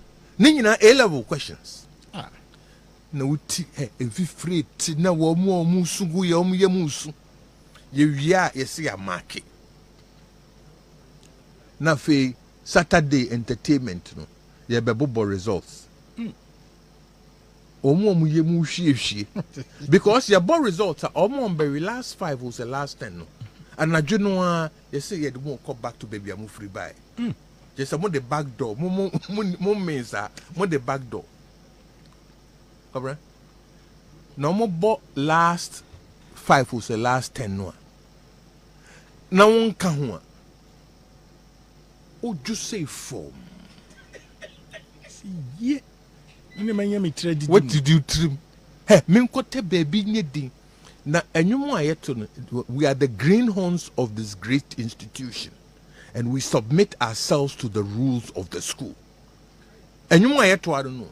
Ni repeat ya. We are the greenhorns of this great institution, and we submit ourselves to the. Ube repeating this. Ni abo results ni we are omo fairly you know. And na juno ani ataso omo nyina ni omo trunk ni omo chobox egu truck ni akosi omo nyamransa junction anadwo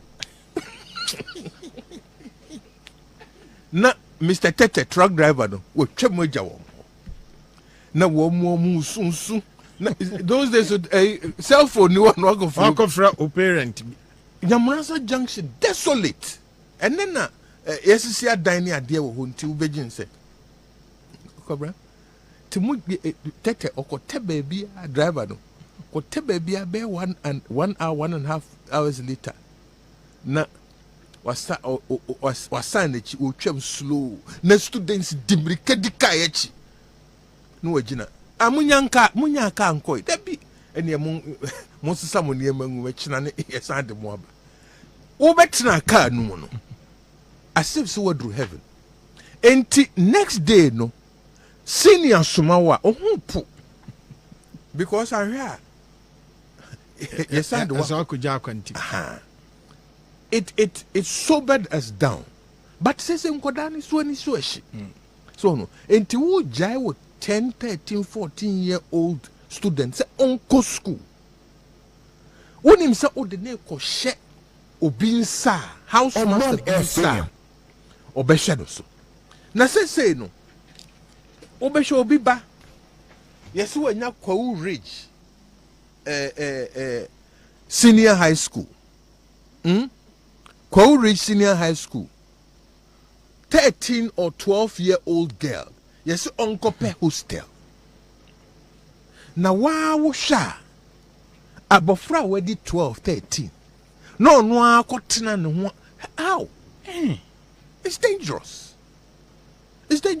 time be make I say agogo senior high school wo obawale echi agogo oba me twam ho me hye said the girls gina kwan ho anwumre wo nam say nkrofo and we have to be very sensitive to the fact to say enkoda yedi wo mo ko from 1 from 2 from 3 no omo ye fragile omo ye vulnerable and they need supervision.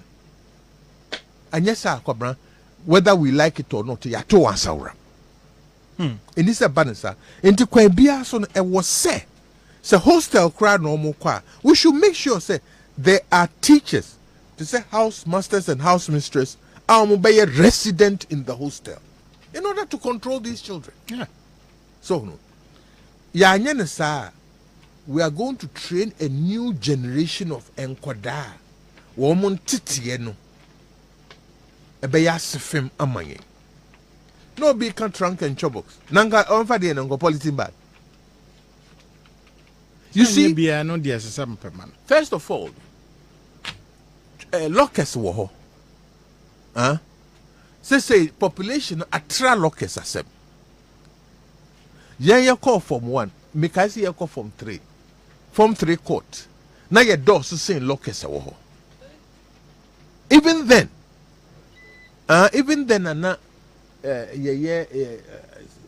maybe 10 students Sabapiko upper dormitory 10 or 12 students. Near your bro lockers wo nti nyina na enya lockers. make 1970 asem na ne.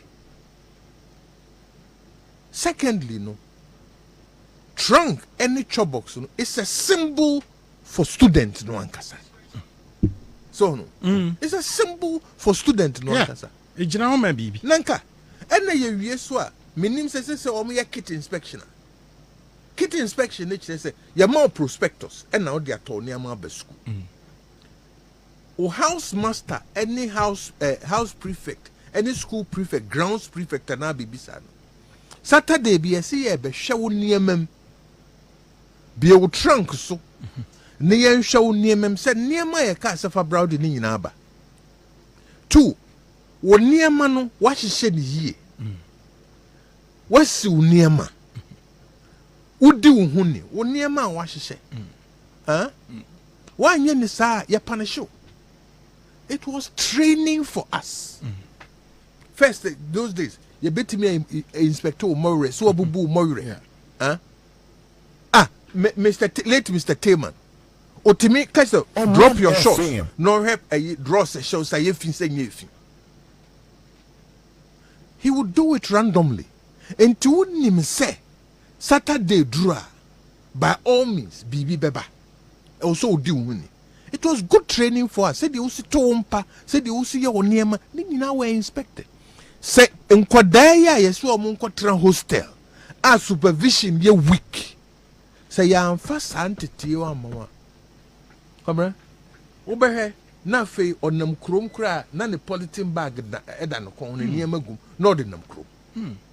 Utra nye yi a ukase ubedwin se ne trim ne kan. Let us give our children the good things and the benefits are ye nyaye. Na ye koteso a na ya bo won kro no na esisi wo. Na ye sisi won so a daachi omu dan omu ni a na se ye ba ataka omeka se ye na ye bo omu bro. There is nothing more dangerous than a young person who is aggrieved. Say either the parents and now system no any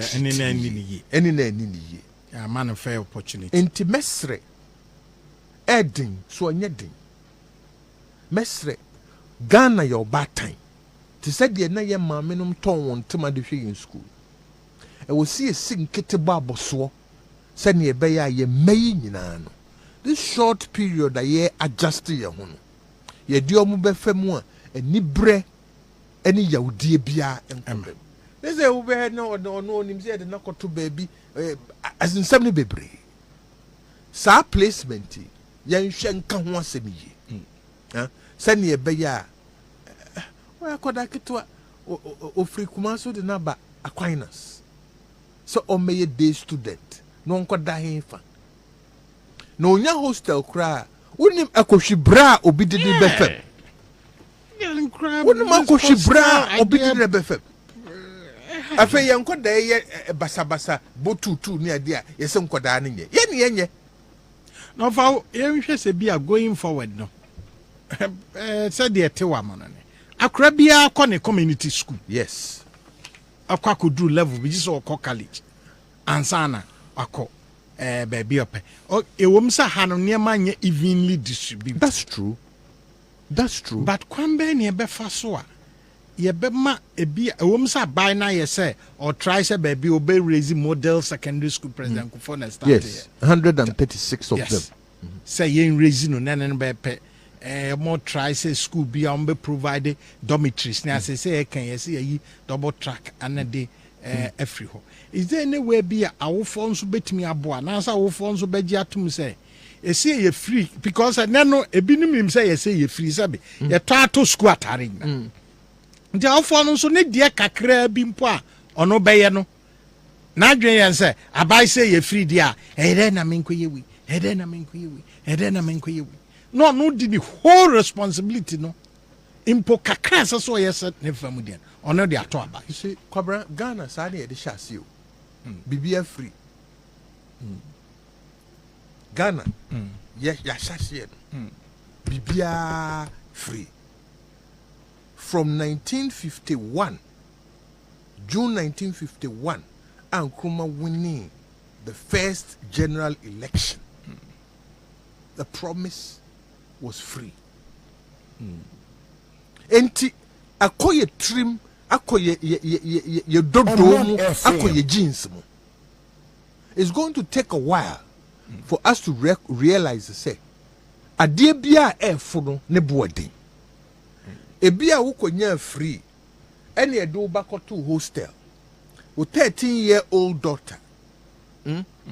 By 14, 15, no him. And now memma on no one nanti and na judicium because obia nhwe no unim. Akoda na bebe fie no no asoro. Eya woka. Enti yes, yen nyina nya awofo pe yen nyina se bibibi wo nsemo a. Yen nyina secondary schools no ye kobi. Amu kobi amu ye alma mater ne old boys and girls. So no. I was see a niku hu say niema bi wo ho a. Esan say ye nya bibi free munti. We will also give back. So no. We have to program Ministry of Education. They have to program so within the next 5 years, the corrections will be made. So no. Anything I make as a placement in I was see a shiny year. In rare occasions, Oman and I was see a ding koda ko bebia. Ne nusu kwa no totroto. Onim ho bebia. So or your border dear. Any problem. But say days to the integrity. Na odi akoda na koto te gamgam. Ana pechireche. Ana mentukwa. Edi no kura wonte da. Na chindere de say ya. Now the 13 year-old akoto. Only boarding facilities. You see afa ni ye kope diamond. What are we talking about? Timesre ansa na ye de akoda bi beko baby a nani so be no totroto as a day student. Na just is the last resort. Yeah. Na fei no so no e wo say community na wo ho no ye engage community no say na e be ya baby ankoda ne betra any supervision ne banbo ni nyina no should be community based effort. Ya wo say nyina ye boa. Na ye man ho the next 5 years say sa shortfalls nyina no ya correct ya yam ye ho because the ya they say awofo betete won ba na enkoda no ensi won yie ene enko wa ngokra nkeye no se we anya bi na nyame che obi na sai wo won nsam a eye musio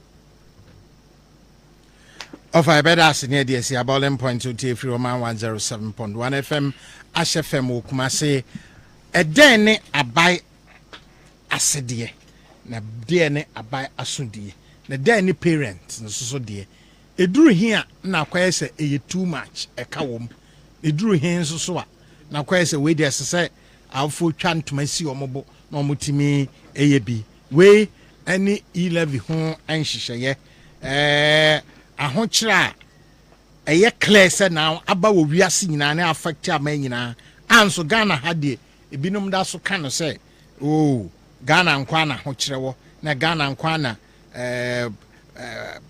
petrol bo ekosoro that no na over the weekend mete yi da bodwuma ya bi almost so say online drivers say omo eko demonstration online drivers na me tie na me tese me ka say fuel ho a mka fuel no ma twa ma afa die online drivers say dey how omo ne sika platform na omo use no apps no whether Uber Yango whatever no omo di as high as 25%.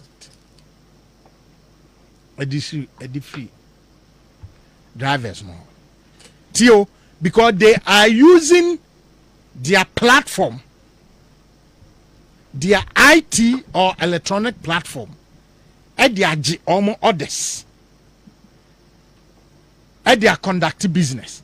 Almost feel say they built a platform. Now the drivers no, dependent on almost platform no. ɛyɛ ɔmo IT platform and ɔmo di yɛ ɔmo business until they will take 25% from them. It is ɔmo cancel ɔmo bɛkɔ sit down strike. It may be a beba. I'm saying na sɛ aban nso invest in infrastructure. Over the weekend, you might have heard it. Na sɛ Ghana by the no investing in infrastructure with enabling environment. No create the necessary environment. Emma wote hɔ wo transactive business. Obi ɛnsɛ so ɔnante ba wo shop. Wo virtual shop. Obi timi ne wo conduct business transfer sika ma free. Na wo ya de kokoma no. Na utua anase nipa no as a result of that na buy charge 1.5 a. Abaye aye bone. Oni hu kwan so oje. Na hu atro ene niam bebree.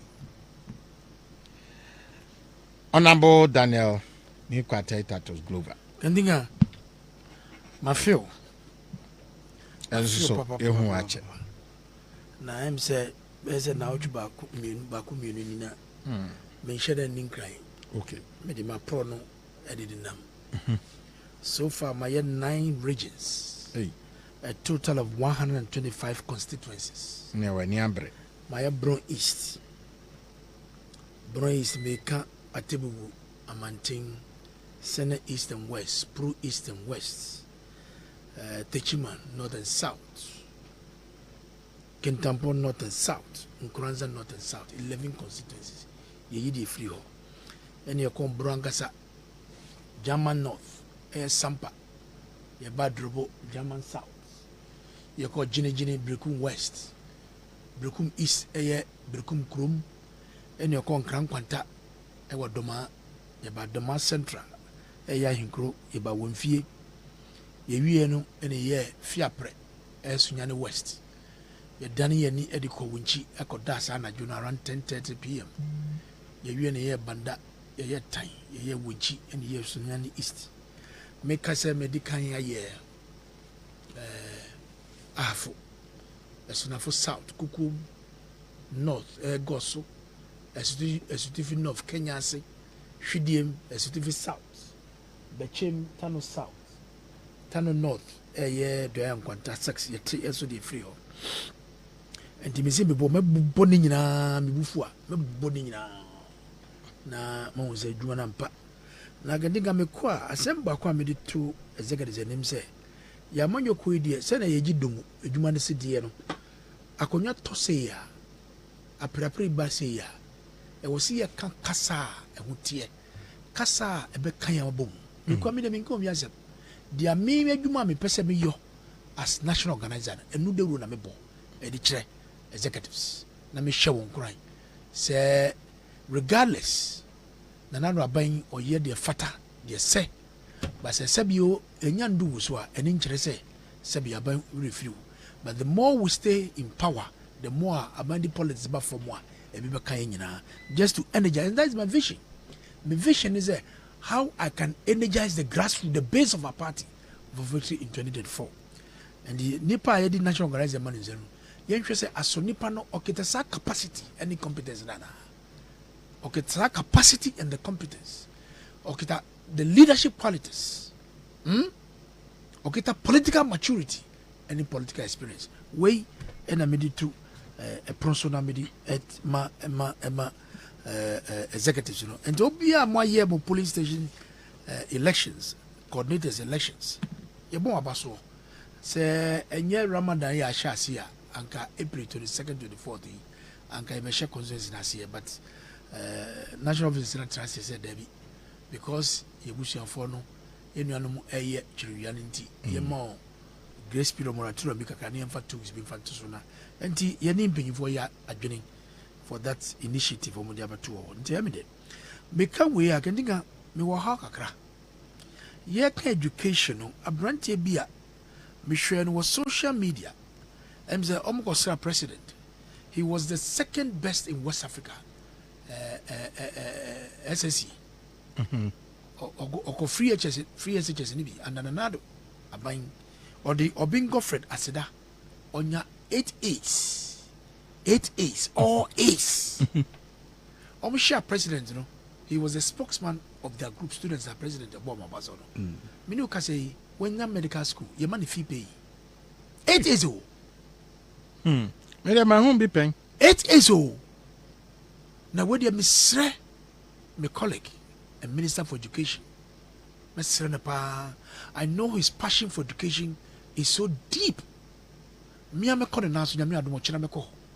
Now, my say, Lego Medical School to me for no. UCC Medical School to me for no. KNUST Medical School to me for no. Abba. And the shop of way, make say, now for crano, fee paying on to India. And you'll be one your BB 8 A's. Second best the whole of West Africa. Free SHS under the Nado. Ye born another abaso no, ye born a wufa abaso, abofano so ye born abaso. 8 A's. Of medical school nya, ongo ja fee pay. That is not fair. This is not fair. They say Ukraine so nan tokwesi we. This is price not fair. na. I go call Ukraine of 2,000 cheap a year. Now way abofra we go to me hwa no a. Go to me hwa abofra we a. Dachi lives about me save. There's a boy, a Copresec. Me boy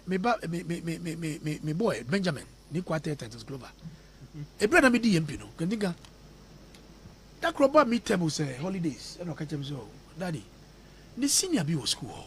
Abom tell brepa to pay the fees. Or bre. And to sremi. Me trust school fees ma bofra no. Me so mfa bre me, mfa dim bre me. And I used to come for me na me no chire bofra na de. Na opesa go medical school until Lego money very say Cosby botany was a day. Go leaves and I make a say botany grass trees in zoology and I make a say causeway and buano so pair on mammy and rono our regional maritime university. Okay, make church no jiso and acquire 2 years diploma in marine engineering. Every semester I made $1,500 when I was MP and deputy minister consistently. Me sure other and me the abofana year me project. He's part of my children. Jefta Amuzu. Every semester for 2 years, $1,500. Me you can say oh we 2 years, you know, our year degree at the account or we July August.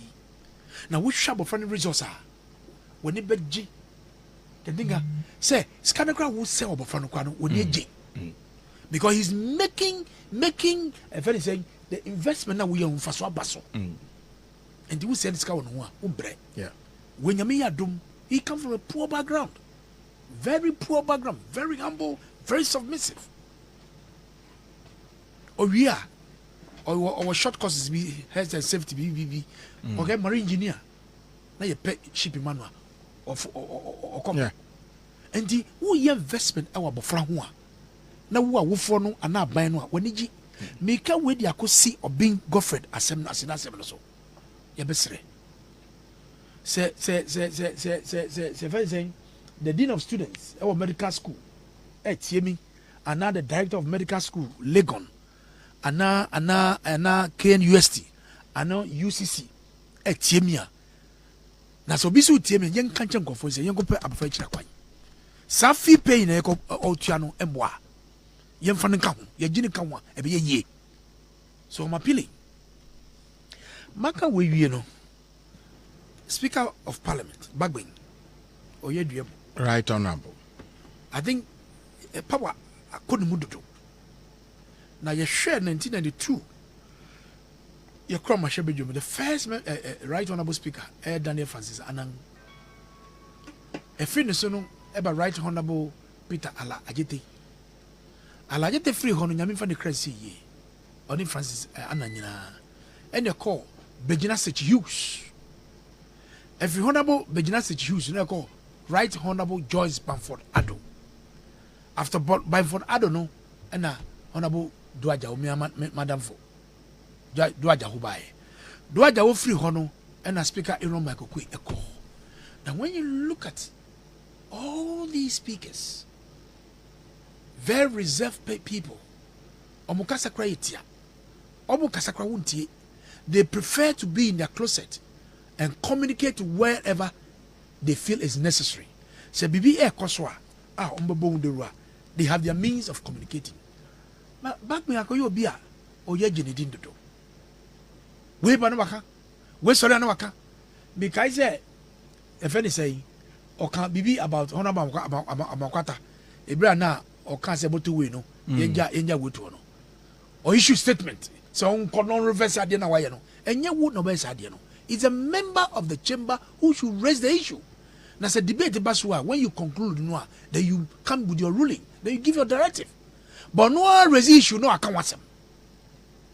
You levy by MP before somebody you levy by more Lucy election. A speaker, you talk like that, and you make me hear news. If anything, I do suffer. Any my brother Henry Quarty, any king. You see, from God privilege. One casaba raise ya seminar and I'm going to challenge you. Says so be. It was a member of a raise issue. No? The members let's discuss it. Yes. Then you refer to the privileges committee. But you yourself, you don't generate the debate yourself. Then you give. How can you be a judge in your own court? Now, what can't say? A daily guide. Or say I'll fight Nana. Says Bagley. Now, some no kind, and I pay. They call one of the networks. Now, you do have baby. The Kasani Bino and Yakasapa.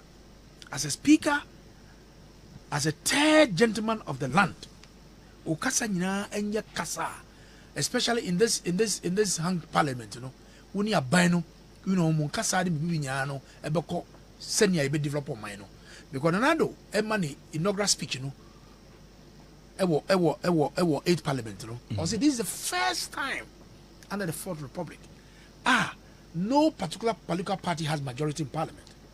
And this is a novelty. It means say afana nyina e was say bomodin to engage, to dialogue. Quite be fasoa e be ma oman no atompon akonim. Na wo speaker wo so be wonuma kasa obeka bia no na eye kasa che say hame. Na daily guide no ni kasa ne bi okan ye no Eskufedu Parliament House a capture no with the permission of your good self. Mamin kotukutu. Speaker of Parliament Alban S.K. Bagbin has criticized the executive for allegedly resorting to use of money and political patronage to undermine the legislature and its work, asserting that he is ready to fight any attempt to make Parliament subservient. He continues, according to him, he, unlike previous speakers who were patronized by their respective presidents, cannot be dictated to by the current president or be pushed around by a mob of large numbers of majoritarian government to do their bidding. A speaker say resorting to money and political patronage. Money buying, you can't just open your mouth. Won't you no fafa? Na what with the gum? Say this guy. Say omu die ni muna omu etwa mu ne die. What is this? Mentias here na edi eni asem no. Asem ne say or say members of parliament be president mom appointment to serve on boards and other corporations not there. Say asem wa wo kano me call parliament on the 6th parliament no me serve on that committee. Your friend members holding office of prophets. They say we a broadcaster, a journalist, professional. So person who practice in your field of study or profession and also apply to speaker. Now I refer at the committee way members holding of profit. So medical doctors, engineers, surveyors, accountants, lawyers. Or be a lawyers, you apply to the speaker. Now Omanfm. Honorable Jogati, not the chairman of the committee. So most of the professionals all came into our hands. They will refer to speaker your recommendation, yeah, more certification. They say now person communicate with my president. Can you think? And when they say, would you president can say president? Now say me who say parliament and I say humanity no. Me money be no appointment would mom and my humanity shadan cause of mommy. Into mesro. Bibi ni amuma yen. That is how you communicate to the president. But you don't issue strong words like you're resorting to use of money and political patronage to undermine the legislature. And kasapa. Can think and kasapa. And nobody can push you around. President Nado is not pushing anybody around. He's not pushing you around. So why do you talk like this? I didn't know Kasasa. in fact kasa ne bi nansan o kasa no enye kasa pa enti wo so bi kasa kire no na nka nche ne say o kan ya e kan twi kasa o si maka see I am not under that pressure, and I can sail my own boats, and I intend to do that. Before anybody is given that appointment, the speaker must give a certificate. It is not just for the president to sit there. It is not just the president to sit there and detect and corrupt everybody and leave parliament only to the minority to rather do the critical of government actions and inactions. Now this is not helpful. No, but we have to crack the whip. Maka. A speaker talk like this. Speaker Okasasa. And then I say, if you have a difficulty in terms of attendance to the chamber, you have free access to the president. Na MPs, apart from say Obeyeno, board member. There's no other job And as a Oye minister. Appointment won't me make MP be a chief executive. Won't me managerial appointment in any institution, in organization. NT I or the same appointments are all kind of whatever. Enjoy one make them and then assemble one people say asoda bang and a baby who says anyway. You've been a majority leader before. And the Mills. He was a majority leader. Yes. And you've been a majority leader. You've been a minority leader. You've been first. Why you deputy speaker? Miss I hypocrisy no mimpe. Isumo mimpe sa. O ye jinidin do. Papa na akoni tim. E kache leader say o ye number 3 no see ye dey. Anyway say any chere say. The oya ni mani nje. Somebody need to speak to him.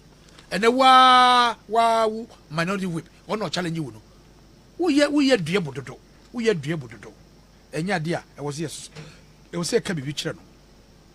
Kentinga enne on one of the papers, His Excellency the President Nanado ewo Mbisha Bruchi or launching a tourism project called Destination Ghana. Be similar to near America, no, if anything. Is it year of return? Year of return, I would target almost 1 million guests. Where Destination Ghana? Where Destination Ghana? Year marketing Oman to the rest of UK and Europe. Now, when Ghana is a destination, Ubana Ubedi Juma, at least when you now, in some of course, I can say about 25 million US dollars. Yeah, best say to revamp historical sites. Ebini Kwame Nkrumah Mausoleum, Cape Coast Castle, Omanfm, Elmina Castle, Mole National Park, Yasantua Mausoleum. Now they are fantastic. But me per se, Akwesiajimai, any the minister, Akwesiajimai Tourism Authority, Chief Executive, any the Minister for Tourism, Honorable Wala. Omanfm madwe enko bibi so. Wo kɔ mi krom ɛwɔ mampom ekwapem. Tetekwashi ɛwɔ koko fa. Tetekwashi mini ukasai. Ofi Fernando Po. Ɛyɛ Equatorial Guinea, kani Equatorial Guinea, Fernando Po. Obankran no. Wanya bebia asasi bi enje no. Yan ye je no ɛwɔ people so. O mampom ekwapem. So he started growing the cocoa on the hills of mampom ekwapem. Ansa na tede Ghana ewiase afa na nyina. Enti so you see you per se develop tourism. Tetekwashi is more or less the savior of this country. Na baby or share koko na se no ye koko farm no ho ebra na katrafiku e wo ho no oba ho o ka se o per se o adopt mampo na koko farm no ye de if it is a tourism attraction ye nhwe de hu bi papa bia efifiri ho enti ye besere Akwesiajiman any honorable awal omwo ni enchire people no so no mko mampo kwapem Omanfm koko farm no edaso wo ho na ukọ de busu afie e wo mamonkrom a me kai se me call mambo first time me call the kwashi fie no tools are o use na o de harvesting cocoa de nyina no edaso wo ho se ya me ne ukase ni nana ni hwehwu omo ho se ya enti e besere me ni Akwesiajiman any honorable wall momfo mani enchire tetekwashi family house any the cocoa farm monko hu o saberima na na otu date ɛne ne mpanyinfoɔ ɛwɔ mampankwapem mankrado nom ɛna apɛsɛmaka hene ne gyasehene nom na yɛmfa mo nkɔ fom hɔ na yɛmfa hɔ no nso ɛnyɛ tourist attraction because Ghana cocoa no it is one of the sweetest cocoa that is produced in the world and na yɛmfa ɛhɔ no yɛmfa nya bi meka wei a wokɔ Asani Manso across the district ɔsabrema what is a big tree da edua kɛseɛ paa ɛsusi dem ha ɛwɔ saa district yɛmfa yɛni ɛnkɔ hɔ ne yɛn develop saa hɔ no saa tree me to kwan kakra nso me hu sɛ enua no bi what does here Amazon no kwan me sɛ mo wɔ saa dua no bi wɔ hɔ ɛhɔ no so yɛtumi kɔ develop hɔ ɛbɛboa yie papaapa Afajato people no so hɔ no Afajato Mount Afajato the highest ɛwɔ Ghana ha no ɛno so yɛkɔ hɔ a na yɛ develop hɔ no a ɛbɛbie hɔ kama ɛde ama yɛ wokɔ Boti Falls Kintampo Waterfalls yɛ waterfalls a bebrebe wokrom a me gidi sɛ yɛkɔ hɔ na yɛ develop hɔ ɛbɛboa na meka we nyina no kentinkan ade baako a mepɛ sɛ meka wasɛm ɛyɛ infrastructure development tourist sites nyina no baby a yɛde yɛni ɛkɔ hɔ no aban ɛmboa na make sure sɛ infrastructure te sɛ road infrastructure yɛde ɛkɔ hɔ ɛte sɛ sɛ ɛhɔ nkyɛ dɛ nyɛ yie a yɛmfa yɛni ɛnkɔ hɔ sɛ sika yɛbɛsie no yɛmfa bi nkɔhyɛ mu wɔ hɔ ne yɛnsiesie akwa no so ama tourist no si flame no nom sɛ ɔmokɔ mmorɔne bi so a kwan na ɔmɛnam so de akɔ na ɛhɔ no ɛyɛ kama nsuo nu a yɛmfa nsuo nkɔ hɔ kanea ni hɔ yɛmfa kanea nso ɛdɛn yɛmfa nkɔ hɔ yɛka wei wie soso wie a ɛyɛm sɛ ɔmampene de kan alɔnkye destination Ghana no but inside Ghana no yɛnhyɛ dɛ nte de papa menim program tourism authority ɔmowɔ ɛne the Ministry of Tourism Omanfm ama yɛnti memufoɔ no yɛti dero no ase papa ama yɛnyɛ bɔ dero no a yɛbɛboa ɔmo ɛne adwuma no ɔmo yɛ no nyinaa no ne yɛabɔ no kama nti ɔmo fra abrɛkye ba ho akwesa agyima me amɛkɔ no hɔ na yɛnhyɛ da ne yɛmbɔ dero no on the destination Ghana because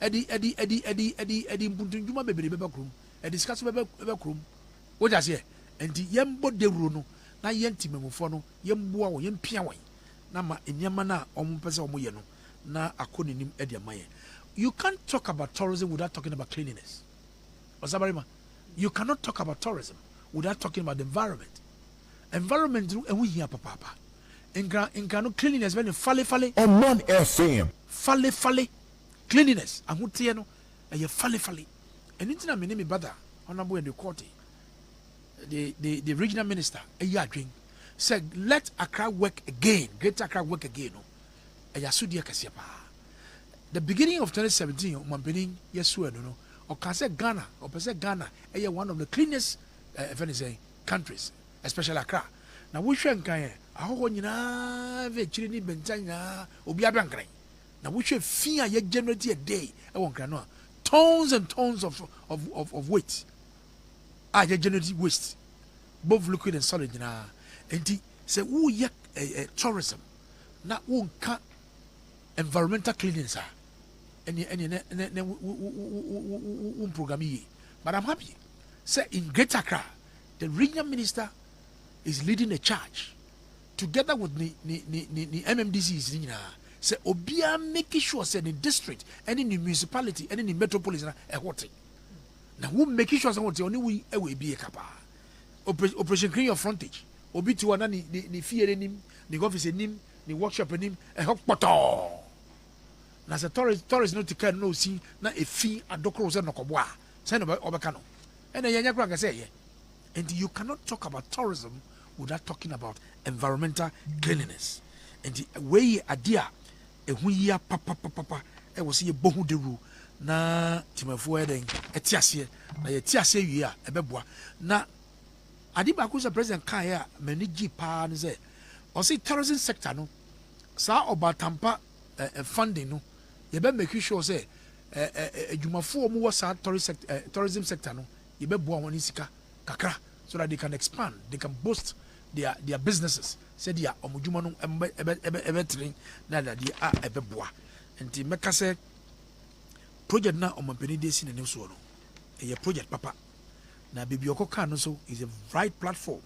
Now when you look at the relation between Britain and Ghana, yɛne wɔ long-standing relationship because they are colonial masters. And ye surrounds Oman Bansra and Subabwa. Na Kendingai, yen to mean cut tourism. Ye pese I won't go in Brakumwa. Ghana Tourism Authority, I was over your conscious effort to promote local tourism. What did I say? Omanfm. They must do a lot to promote local tourism. Obidia, you'll be surprised. There will be one tema. Only be chokompu. Oh yes. Omanfm. Kwame Nkrumah Museum na wo High Street no. Obi wo tema. Oni mi ho. What I say? Na mitiha Mole National Park. Na me ko hoda. E ade papa. Na me full play me because Dubai. Na ma ko artificial. I don't know. And the Ghana Tourism Authority, it was some year more of the advocacy, no more promoting local tourism. Said a year be free, who consolezo.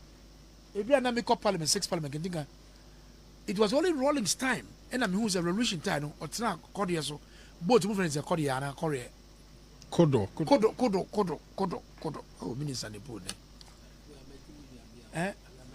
Kodo. What is Kodo? Oh, you are done. Continue, you are done. It Rawlings time, revolution time, who say or consolezo. People living on water. Nzo, everyone's magazine, Nzo. What in so lezo. And to your track, Kenunum, and your paddle ya, and the idea call, if any say, Nzo. It's a whole tourist attraction. ABC. Now, your person, your research of Comsi Debbie. It's a generation. Atrawa, ever seen it there. And the local tourism, no, and we here say, you be promoted. And the scano, a baby and chain, a chroma ya. And the area brought for the anno, and now one was, I was here pet quiet, but for so, you be day, you be promoted local tourism. Can think, your cat tourism, Ghana hotel, bonus with Nibuati.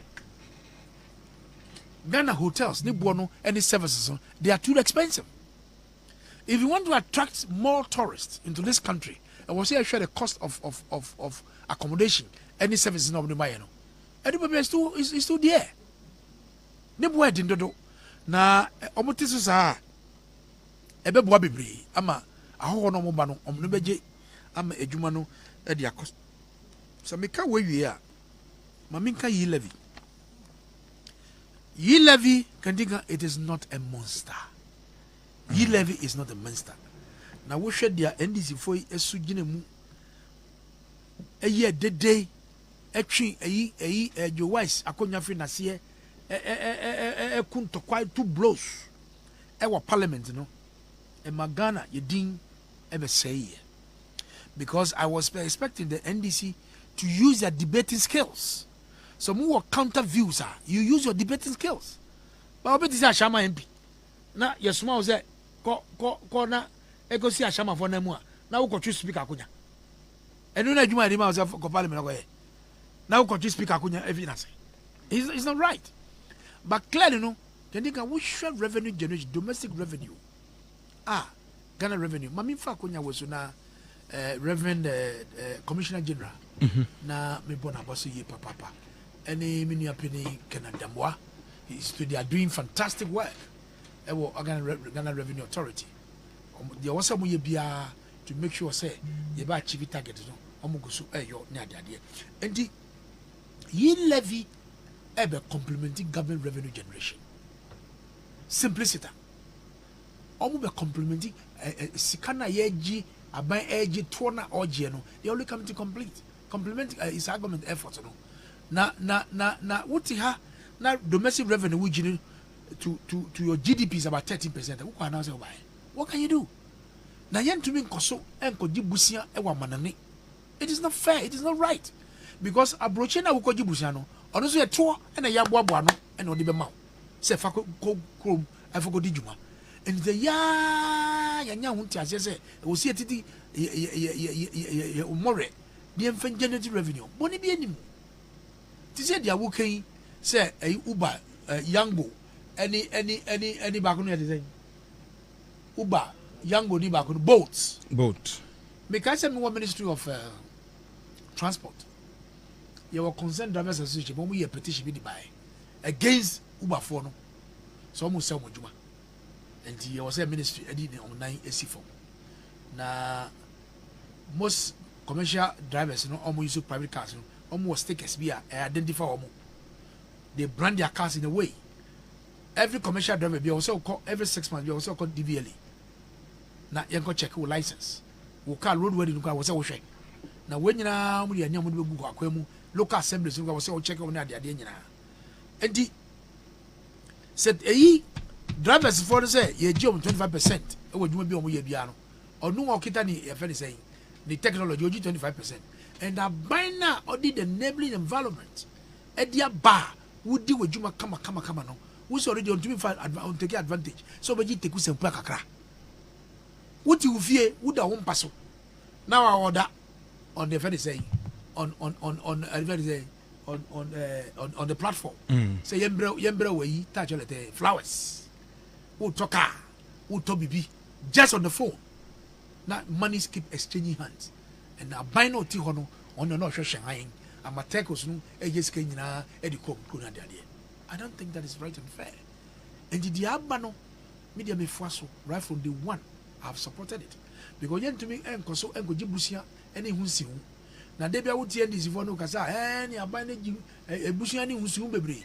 Busiano, and you're no one needed Utiao, or Triad, the Obetu from all previous government in the Utiakan. So it's not about Akufado's government alone, now Wakoji, and the Otius, any principal, Utia the Obetu Ediakum.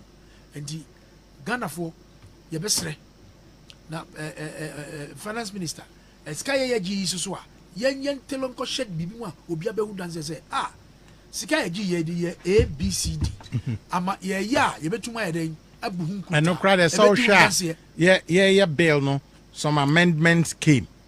From time to time, the finance minister back to parliament. To brief parliament. Yes. That is good. Yes. That is the angle of transparency. And the accountability. Of the transparency and accountability on the E level. And the best say, na yembua, because we need it. We need these monies to develop. We share me to campaign in Yano.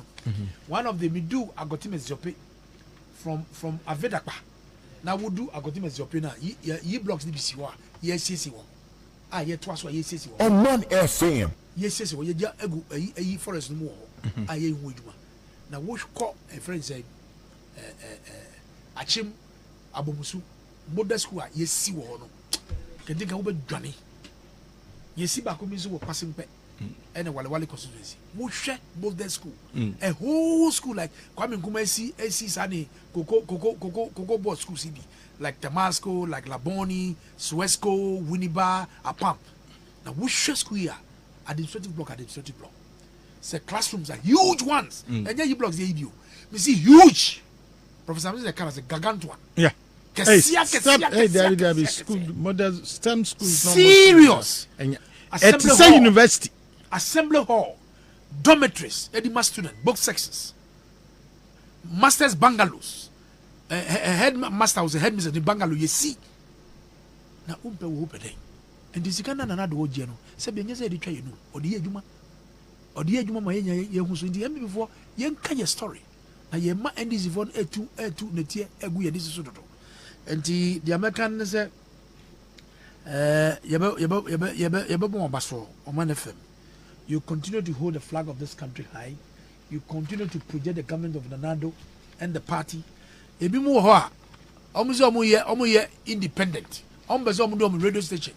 Meanwhile party na Omanfm radio station. I was sorry I was we ye neutral. One go ye neutral. One of the radio station and the name. Look at the target of Omanfm right from opposition. But see ne mogusu e bodoro no e di man MPP e di turn another abai. Only name ayi professionalism and what does here?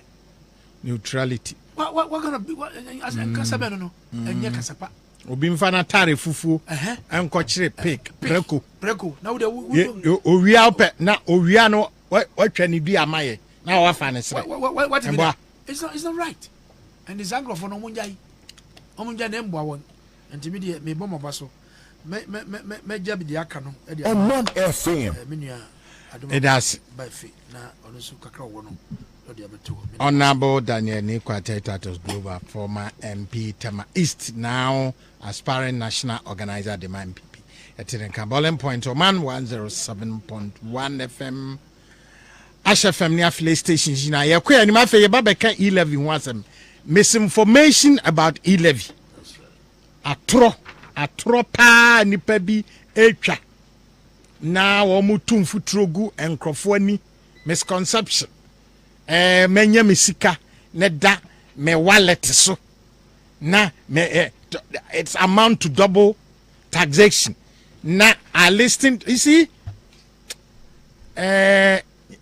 nyanko Bible cracker sebe menka kwase but obi oni nim sa no obi a onim nyansa okana no tum kra ye bunu nyansa for until say obeka bibi na indirect tax a consumption tax say wo ye bibia na wutua sa to wo ko label no say then every indirect look VAT say wo ya bosumi akatua wo ya bosumi adwuma na yetua oka te say me ye betimi income tax ya teme tax dada sika na aka no se me yibi tum botom na me tu kwan ba bia na me koda hotel metua soto me because of services na me use no metua se me ko shop bi na me koto nsuo me koto de foforo bi na se metua ho to a metua because me access sa service no ye wo eto ahoro bebre ho a esense minya bibia free ade no musa me koto fuela esanse me di gu me ka mu na me dia nante na mame ama me matimi adi akoni aba no metua ho to bi indirect tax sana indirect taxes bebrete ya wa manya say UK ko central and my free bibi congestion tax wo car what you are roadworthy what you are bibia wo ho kwan so de ko but I had yes ya na traffic si ha e kaya nkwa ya mpese obi a nipa dodo beba ho ba se wo de ogiri so wo ska de a ene fa car no bra wo di wura ho na no wo betua to kese bi na wo betua indirect tax wo betua because wo access service bi sa ena e-levy etie there is a platform government a build platform electronic platform government they invest wom yawo dia ya de support to your IT infrastructure ya de support and the government so all your investment no na all creative market no it's not for nothing and as idea no eba ye ya dia ye nyina hu se available ene ye nyina ye yusu now utimi yesei utimi digwa utimi yesei oto ayi ewo wayi so ana se ne ye beje ho to kakra sa wo kasa double taxation na wo pa akere sai na wo pa akere sa wo pa akere sai wo de wo ya bosumi akatua na ya to income tax engineer wo da kra ho ka so kotua watua double taxation so tiska kratua wo da ho ka ana edamia sano ya double so you go and say oh matua dada enti misika da me wallet so ena yes ababetime no ma ko creative impression yes there is panic withdraw are mobile wallet bank I want nkrofo esika just say one was wanya sika no de kwa kolodu obra onima de a ode beye unim so de beye transaction bi ntra unim se ode beye transaction bi ntra na ope ease of transaction ebia for safety any niema bi umpeso this can be show ho ama akọ ira so enti upese ukra no wo bra eye safe man eso ye ready se obetua bibi so you ready say we betua bibi na special we tua de aboa ama bibi akoso and so much misinformation na binom so ahye that empo ye nkyerɛkyerɛ sɛ umpɛ so betua vata ye ni sei ne ye umpɛ so betua ilevia ye ni sei ne ye ni sei ne ye ni sei ne ye ni sei ne ye ni sei na umpɛ so betua 11 so a usɔre a fafom anase tenaka mu efiri adenta ne kɔ cycle ne kɔ VIP ne kɔ wherever no plan station STC ne kɔ gyina hɔ a sɛdeɛ ne ɛyɛ no bagyimmerɛ no bagyimmerɛ sɛ mehu me kurom ni sɛ maame wokɔ apagosu ebia ni no apagosu aseda bi o me kɔ so ayi akɔso mo ha ya o me ka sɛ wokɔ apagosu ade kampo bia ma ne me maame ska bagyimmerɛ na ye enemre we don't do that. We don't do that. Adeɛ no aba rural bank kra wo ho na ko se rural bank wo ho a na pese unua na ko iska rural bank kra and I say just wo de call the nearest rural bank obefaka obesemre obeko bank ho no akofele for ebia ode me disika bia akọ ana unua no so wasa akọ bank akọtwen akofele form akoye bi ada so de beto na accountum ana wo accountum no obi be kasa yenyi sika but ene no aye more convenient and easy na that platform na ya dey facilitate this transaction no o pese wa access no kwa yeti kroma obi se oye mobile money interoperability or enter the contract now they come say $1.2 billion. $1.2 billion.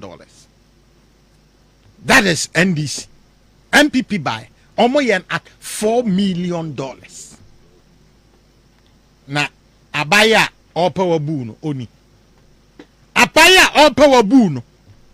No buy no obi ayen hihye nyina sanko ye no $1.2 billion oba ye kra no ye na otimiti so $200 million $300 million ko betimi de akami bi se me kra no nka nipa no ba babum enya hwe me matimi aye no $800 million ame ya bo mo te so kra se ya te so ya timi ya beating it down for abba from 1.2 the abba 800 come on save you $400 million.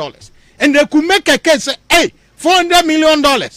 Eso, IMF cry, dear one coche, or master of my conditionalities. No, Afibia and his come the Mayeno. A new $400 million. And so be a tiadia so $400 million. And yes, God me obia, or betty be so obey diano. This year appreciating no. And yes, I be appreciating ya bonabaso. Abra can this for a day. $89 or so million ye pokwasi interchange MPP buy on betimi teso e man e 60 something no omo ya de bo nsam e bransam omo e mo na bo ma kwanta crasa decide say ne say e be ye 3 tier no ye mfa nye 4 tier at the whole of Africa mpo South Africa mko ana e bi wo ho eno kura ye service but we dey obi di free $1.2 billion. One farmer 900 million. One farmer 800. One farmer 700. One farmer 600. One farmer 500. In fact, one farmer 200. One farmer 100. One farmer 50. One farmer 10. Or what is about $4 million. Na baya onya obebu no. Sa no obi ebu. Obi ti ho se. Ye ba ba mu a ye dwen Ghana 400 nti ye makom de ye nidi ye dwen Ghana 400 ye makom de ye nidi unidi emponi wo dwen Ghana 400 unidi emponi papa na unsuso kra de emso uni futufo wo asem a ye kan kokua mu ma ne be ye tape asem ema ye bo ema politician de gina dapa emani ehu na dwen woni tiri wofo so ampofo uyo obi akwatu hufo uko jina sonde nyame pe kwambi so epa wo ho ntoma kasa kire ode bia enso unim uti ho wonim we nso uko hye kukuam na wo kasam na babonte wo hey papa na nitimu adwini say he's a very one thing about this is that when we come to power we think about Ghanaians too na one thing about and forget ourselves ti say do obi a eyi abafie anase bibini achiche nuane na wo wia na ma ka say ma che nuane no kra nyina ma hoho adi me kra man bi I forgotten about myself as say me be of about tinjan na obi kan kire so yaw na wo de bia wo ba ha ababeka beji scam nkrofo wo ba be make case si emfes kama we na wo de wo meka ma ho abi no for some pofo kan wo hwe Ghana fo ni wo kan kire say NDC ye baba mu a ye dwen Ghana for too much na ye enti dia na pesa wo ye wo ho ansa na wa hwe ye over some pofo dia wo dia ye nyina adie biem na pesa o ye yo ho. How much do you want to amass for yourself? Ansa na wa dwen Ghana for ho hey difference ya ba wo difference and sunsuni abedami ye di ani awi baby ana wo dia utimi ye we income level we investment any dia do ba beduru ye still we see wo dwene Ghana fo ahodo dodo na wo wa ni di wo ekom de ma hwa na didi ye menam didi ye NDC time wo for so ambofo na kom de ma me didi anase na kom de e ma hwa na didi ye but see adidi dudu a wo di ya ne de ofumfa ye nyina no amen entina no wote ho anadwin ye da bei na nke ye na da yi a ye di da Ghana fo yi anwa ye tu gu omo ani ye na nka fa ene ye kwa okoko ntima ne ba se bibi na beba si enidi me to twe emfa bi yen serve yen krofa and this is an appeal by this national youth organizer say Mr. President say hey you see na toda wo pe wasem aka no akofo obidia ba beta ho and this for some why am adwen say mo ba mamum na mo no ba mo ba bedwen mo ho first mo adidi ame mo dumu yam krogana scan me obi a o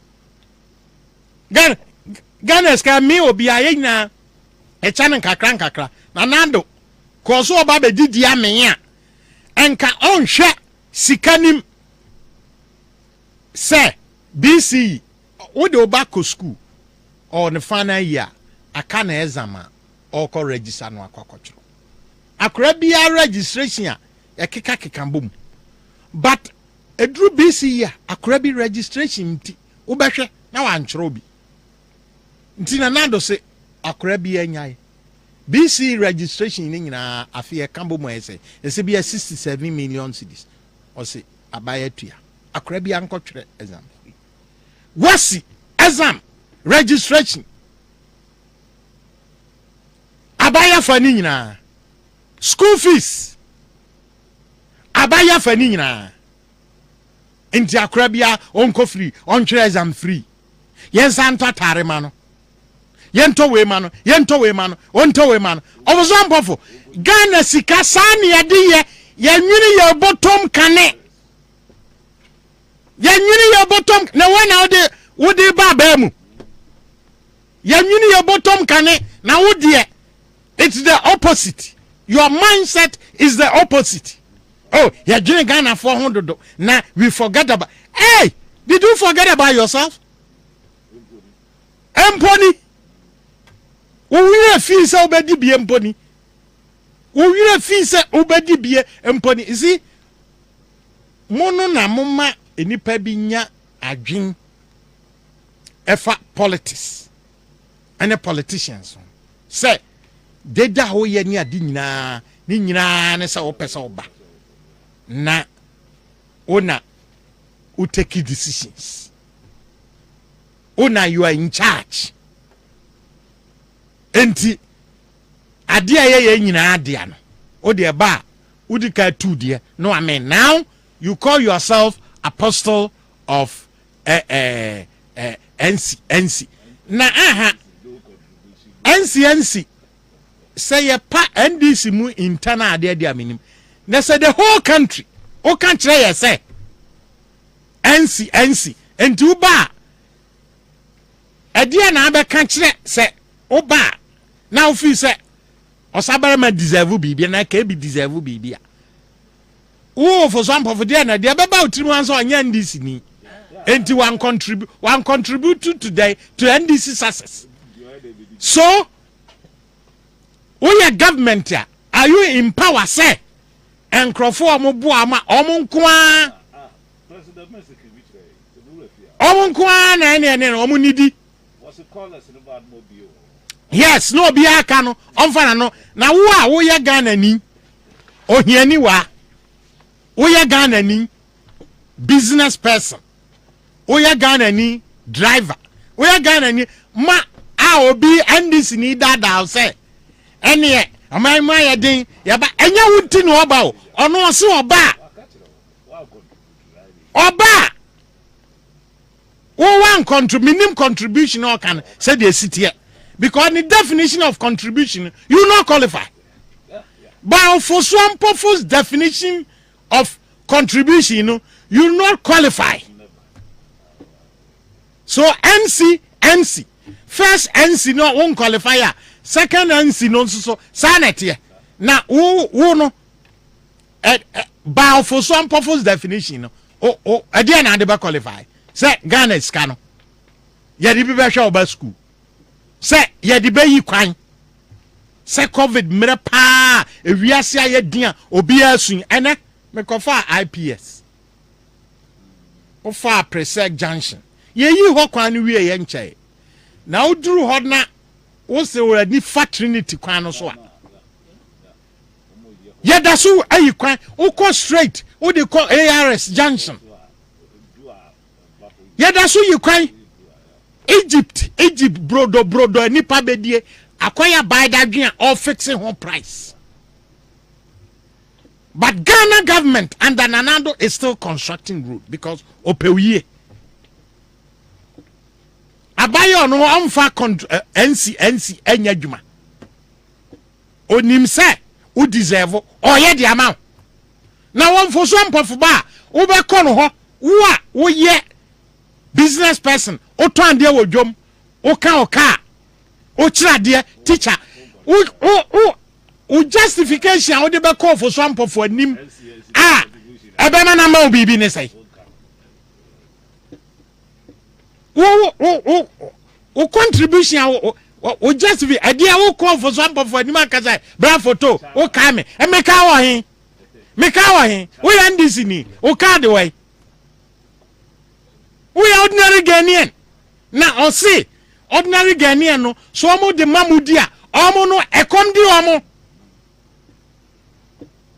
omo na ordinary Ghanaian dia of our one odi biansa and one appointing no apostle or say Mr. President odina se bibe kasa no or the amawa no or the amaw na o ho a o esizo bi dwen ho kabi me ba na yako ilavi emunso enkomo aka ya ka kira wo se yare ya se unye opportunity so de be contribute ama obi asana yare a no ayesa honorable Kennedy ohene Japan or support Confanochi Teaching Hospital Cancer Treatment Center ama omonye mfidie di asayero no ankasa wa yiska bafu e de ato na ma won so kwan se account to be what ADB, a friend of Omanfm flood victims account.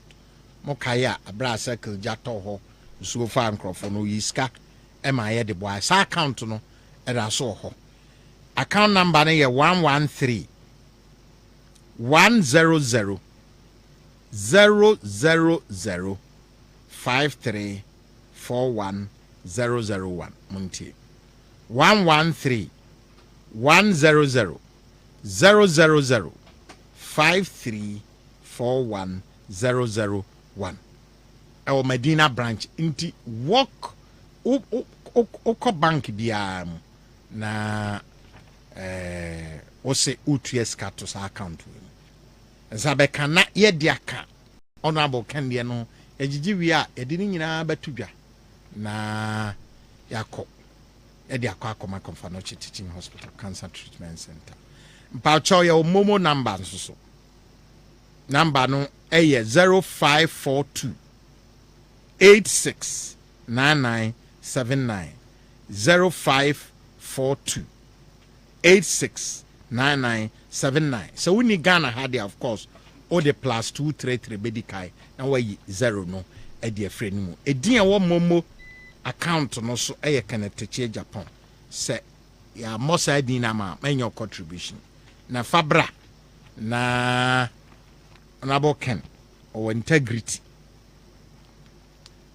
what they kwakoboa or person be part of it and then I may cancer who say nyame hire nipa bia principle bi wa na do ho abebodo no wasua na won so apija na oboa save obi life a unim da won so beda owu paso bia na de enye cancer but the tipa ye kura kum nipa unim da ho be kire unim da ho ba bi be kwa kire won so ubesu afre nyankopon da hia da bi mu obeje so ana obisua ni bi Franco Trading Enterprise enyina nim se phone papa ne accessories de omo ana de ba say no or the flash screen TV yeti Franco TV ni fefefefefe or the tabletop fridges ena omo de air conditioner Franco air conditioner ni nyina aba ena or the abeka laptops ahora waton tablets ene printers ni manti Franco hodie is it why a complete electronic house or drawer ubenya sa ni nyina kwadabraka rogis in my bar stop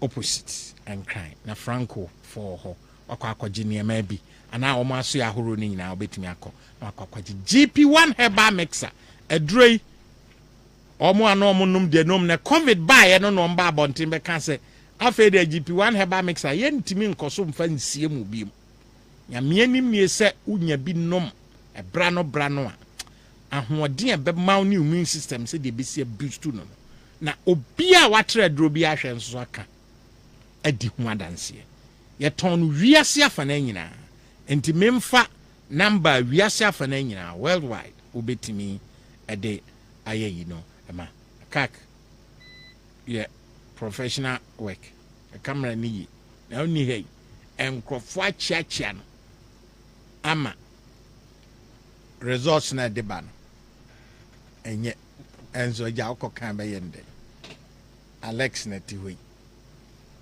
adwuma wa ye de nyame enti oda GP1 herbal mixer no memfa worldwide number +44 7424 534161 na wajodie Ghana hankra ha 0596 056 332 ana 0249 113 750 UK4 Monfre 079 035 04426 no akwaji GP1 eba mixer no be Radler a lemon flavored refreshing alcoholic beverage a can mu fine with the quencho tester or say yes drink and I'm FDA ajiatum na ubetimi ahwehwe bi wo ba bia na wato Plan City Extension Project the omoye ne say e be si dan amount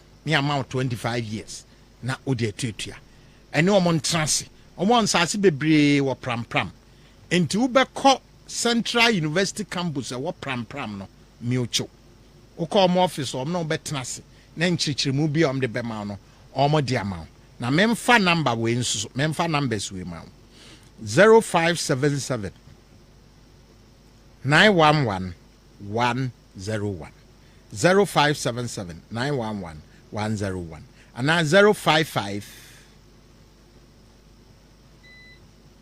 05530 betimbium 0555530 na ono ma twetwe nkomo na kyerɛ sɛ ya pɛ baabi esiw dama ne ama umre na ututu ankakra Grace Homeopathic Clinic omo Madina akachi abo last stop udru hɔ a ye nneɛma dodo na ma okwa emfidie doctors are doctors oko general consulting ko hu doctor o ye lab anybody scan dietary counseling ni nyina ye kwa just say ya prescribe your drama sabre no ene na otu botom na we ska e de atua baby stroke diabetes hypertension akomamu eyare fibroid ulcer arthritis na sa nneɛma ni nyina udru Grace Homeopathic Clinic omo ebesa no kama Ediama, dependable herbal home.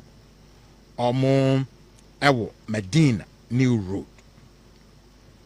Greenhouse. Omo de adom malakio mixer bejaso. Itu malaria. Ene honam yaw ase. Adom kwe plus capsule nene mixer. Itu kwasi. Na ya yim team sufri ho. Adom natural man mixer ene ne capsule. Meme dro tatashe. And adom ladies care capsule so. Ema enom disisi omo ho aboa with menstruation ya di nyina enro nyina opebia ta obekọ dependable herbal home a omo wo Medina New Road na akwakọhwe omo echi akwa pebia ta na dependable herbal home wo kaswa opposite Datus International School number adebe from 0242 22 3555 0242 223555 license and chemical shop ahoro nyina mu obetimi anya bi ewo Kofi Badu a member of MBP communication team or a serial caller na ebra no bra no ya je adwene esanse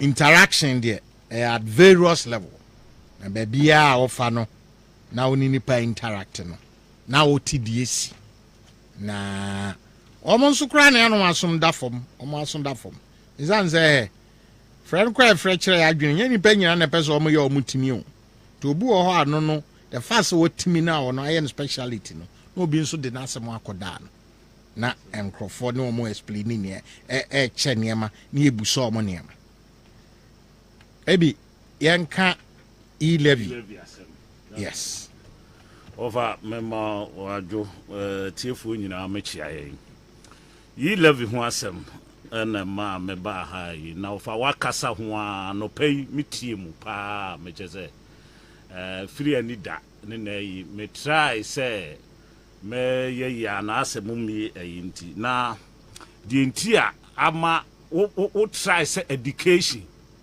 ubeka ho asem a kwaya yemfa so se finance ko mbetimi ama ya kyerɛkyerɛ nipa ofa ade ni nyina ne se opposition for any nipa entia de na se tu futuro gu nipa ni a obi kura okoso o kyerɛkyerɛ so otia onima de no na de bai ontia se no o ka ne nipa no bebre radio station binom metie bi news pa o ne nipa no nsaba wo ka no na dey nti obi eni wo check obi se wo betimi aye nanka yen kofu kura na wo mo oyi deputies communication nanka bia ya friend say there bia some wo kan say oh ne nipa na mo o kan ya akosi se ye educate am say your friend say god in the kan say nipa ro kura wo educate no na ompene na so radio station obeya ni tibu abu no fo say ya fra wa kire wade sese ni sei na tie na wakọ na wo dane no no na obi ka no wanye ya wankasa wutimu say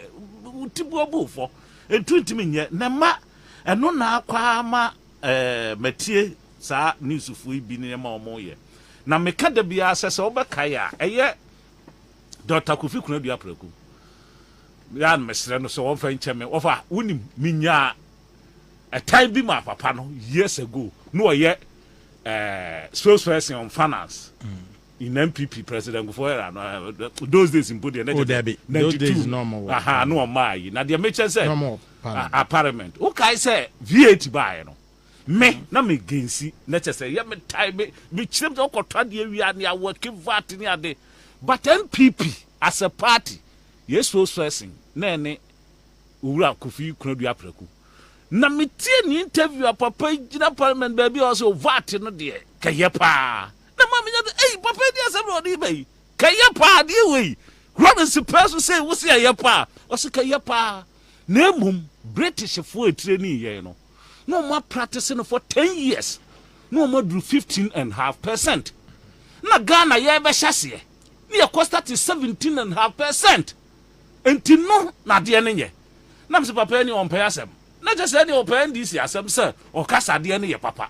Enti ho na me nya time bi ma na say debi papa ne ye. So o kasa asem no. Enti ne nyina ndisi fo ka MPP no mu gensi VAT. I am some me who cannot individual say MPP, but MPP spokesperson the Kofi Kunadu Apreku obi a okay was na ye baby a normal dey start here sir and who ye call so later buy na sa dey buy and this one dey buy 10% oh na na out you see kai Ghana for asem we here da ho a opposition asom say yi levy enye ye criticize ofahwe matie nipa bi na entiase ye adwuma si enya kwai educate nipa ofa ke enya problem obi asa otubo ase metubo ase kire nipa se ofahwe ani da radio station America no ofo ma som ani ye di ye news ani ye bie yo akọ bi na o mu interview nkofo na me yi misika nyina na adofa na ye buta o interview no ba ko se me maame amane me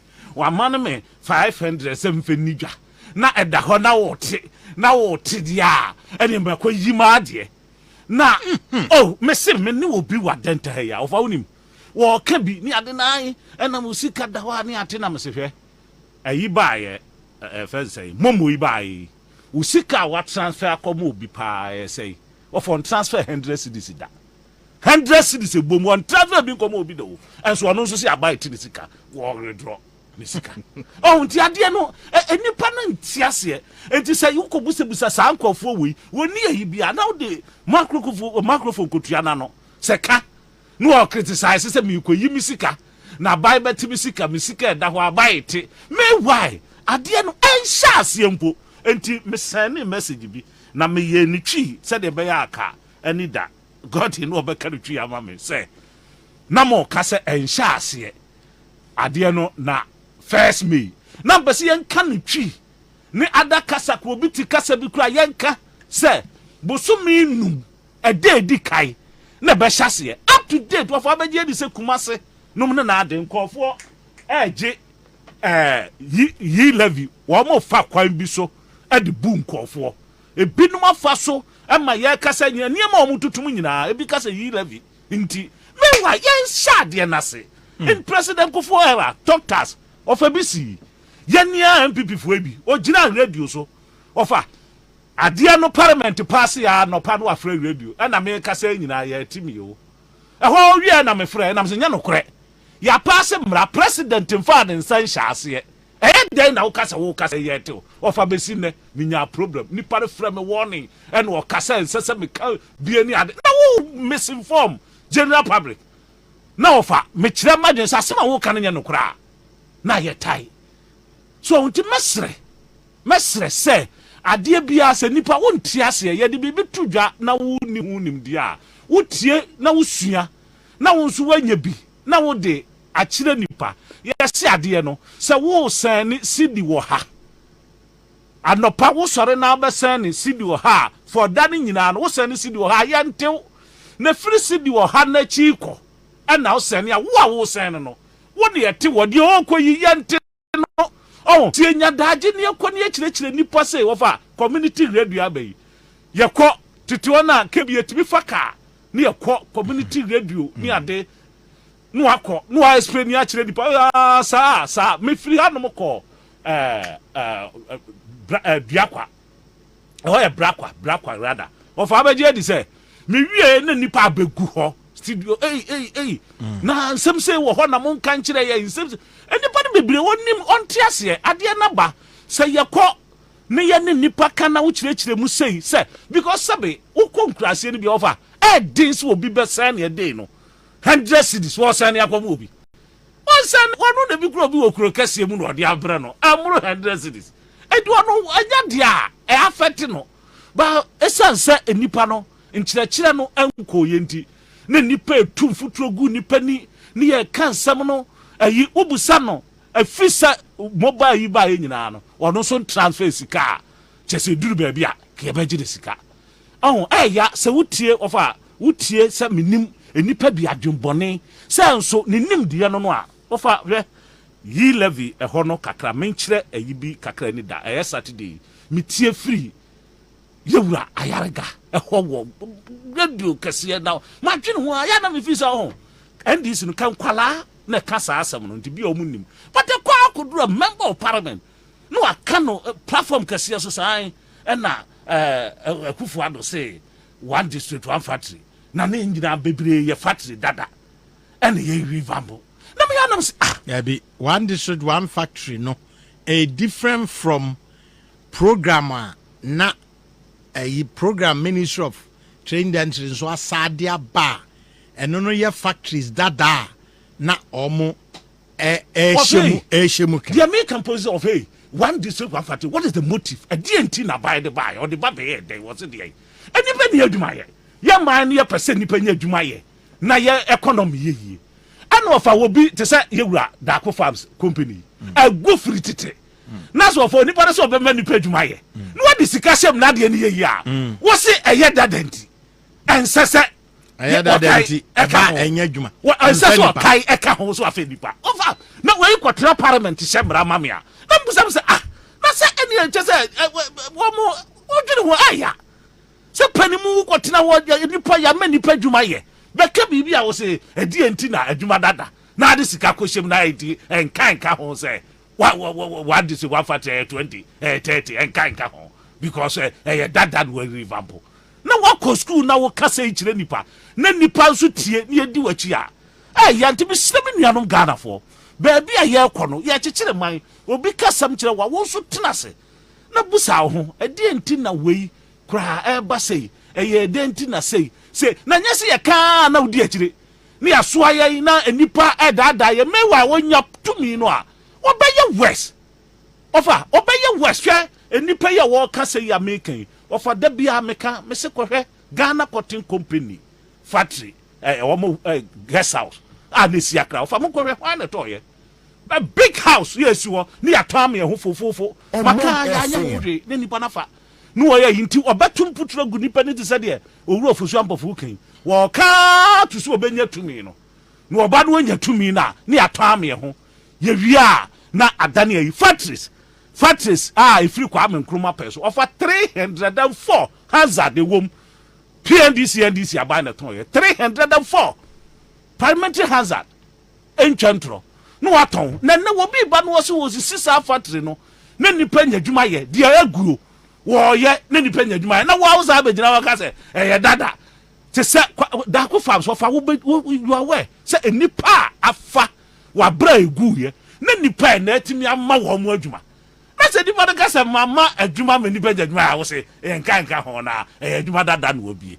nipa no so nipa na ama wo mo adwuma that is the motive but I see nipa na ni so say Dako Farms the last time almost export to 14 African countries as at now you see as at now no yeah Minister of omo trade industry for and omo ko ekoye nhihye ya omo sa so omo asna factory na sa story agina na so omo export products to 14 African countries ewa ha na se wo say ya kai ye ba ye one district one district ye wono wo ma nya dwuma ye etimi ka asema nya dwuma wo ma nya dwuma o say dada tin kai ka ho a Ghana for mesra mo enipa say no wote parliament o enti so be kasam kire wa enkire say so ye parliamentarian so o kasa no eno no ewie bibia wonim de eye ntimi wa say na nda ye ni da ho no de kan na say wo no a kire say wo ka bibi kire say beboa oman no ma yeye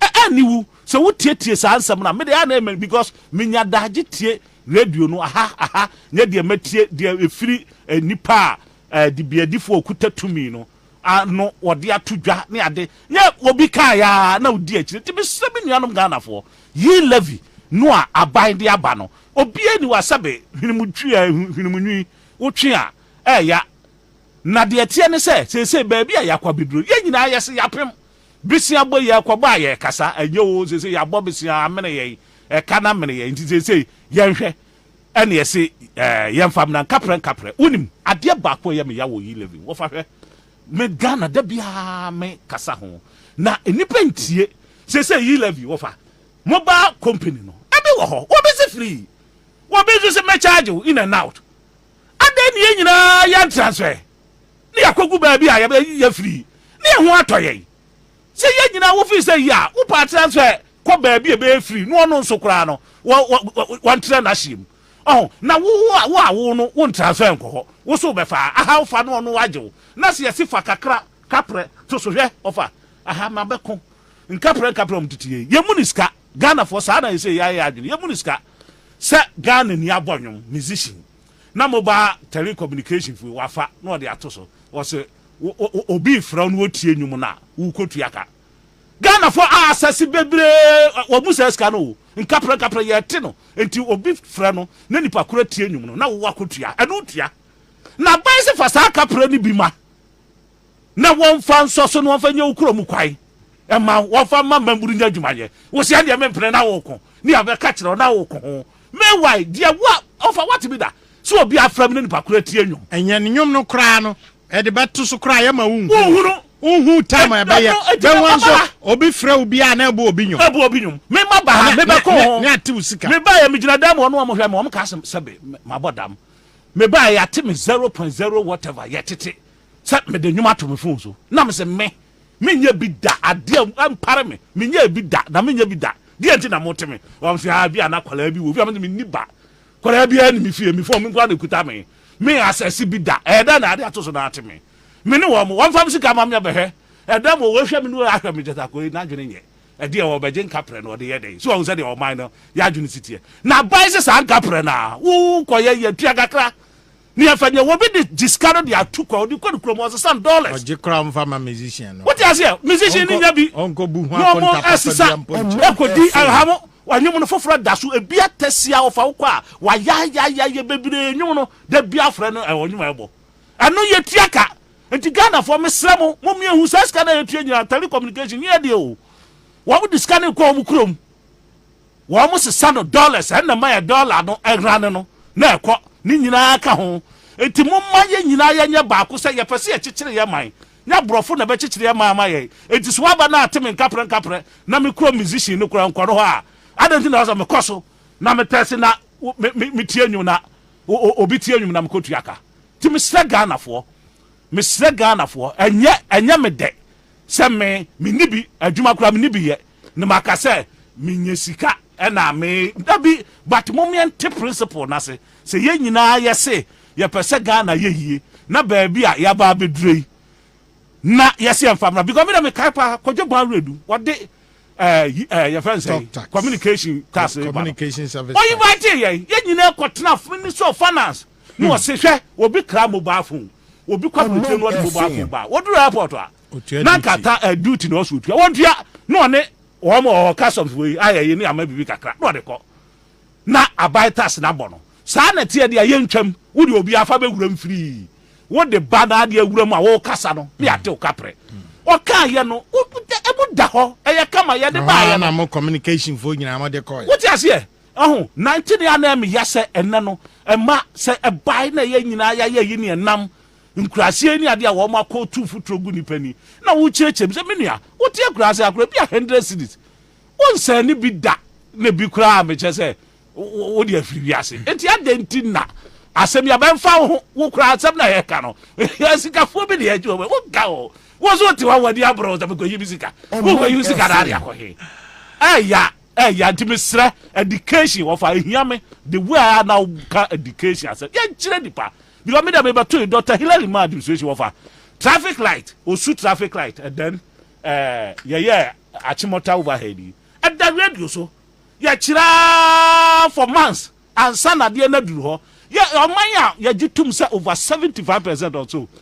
is uneducated there who implement bibi no amani panti ase a da bia you be problem you be problem because ni pa no fa no kra eso no no twatro coffee vadu over and that's it Santon Safra obaye KB ana ete nenka no enka mo message twatro ne ensori kwasi e ben adjuso business also over. Is it true that it is not true that NDC party thinks about Ghanaians when they are in power? What policy of the NDC party can be found in every district like NHIS, free senior high school, LEAP, school feeding, and so on? The late Professor Mills told his DCs to open their doors for NDC youth only.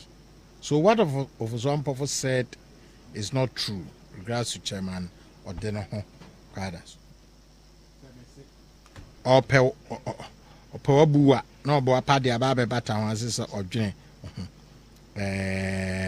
onyino hu bia me so menya sa announcement e fi ochina kono mesa aye Medina aha mo a na mo ba betwire mo baye mo registration for national ID card ni nyina on se na wo Omanfm building mu ahaya ase haji are ne no mamombi se de omo move e de eko Pantan Village ICT Center na wo ho no enti eye Medina municipal no omo ama NI for no omo am komo omo baabi enti se no National Identification Authority NI omo ye Ghana card no se wo hwehwe omo wo Medina omo Eco Community ICT Center wo Pantan Village Community Center wo ICT Center Pantan Village digital address GM-121-1039 GM-121-1039 enti a free enra 4th April opesa oye o an NIA kada opesa oye o Ghana kada say memma Medina Omanfm JRA office down ho bi ko Community ICT Center ewo Pantan Village say MC Jennifer dede edase o share boss obeye baby no relocate omo why baby so relocate omo ampa and say okoye Ogana kada Pantan Village eho ena obeko ebraso ye sorry so na for text message well say say I said those who are talking against the e-levy should just use the banks. I mean the banks. As far back as 2010, I was paying 15% as the fee for sending 100 cedis to my sister in Chifu-Praso. So man, Sabra would send this car at the my sister ewo Chifu-Praso na utia 15%. E-levy is not double taxation. In America, our salaries are taxed at source. Yet any single item you buy and any restaurant bill is taxed. It is not double taxation. It's simply a taxation. Nana dako imensa ana odiwe abai.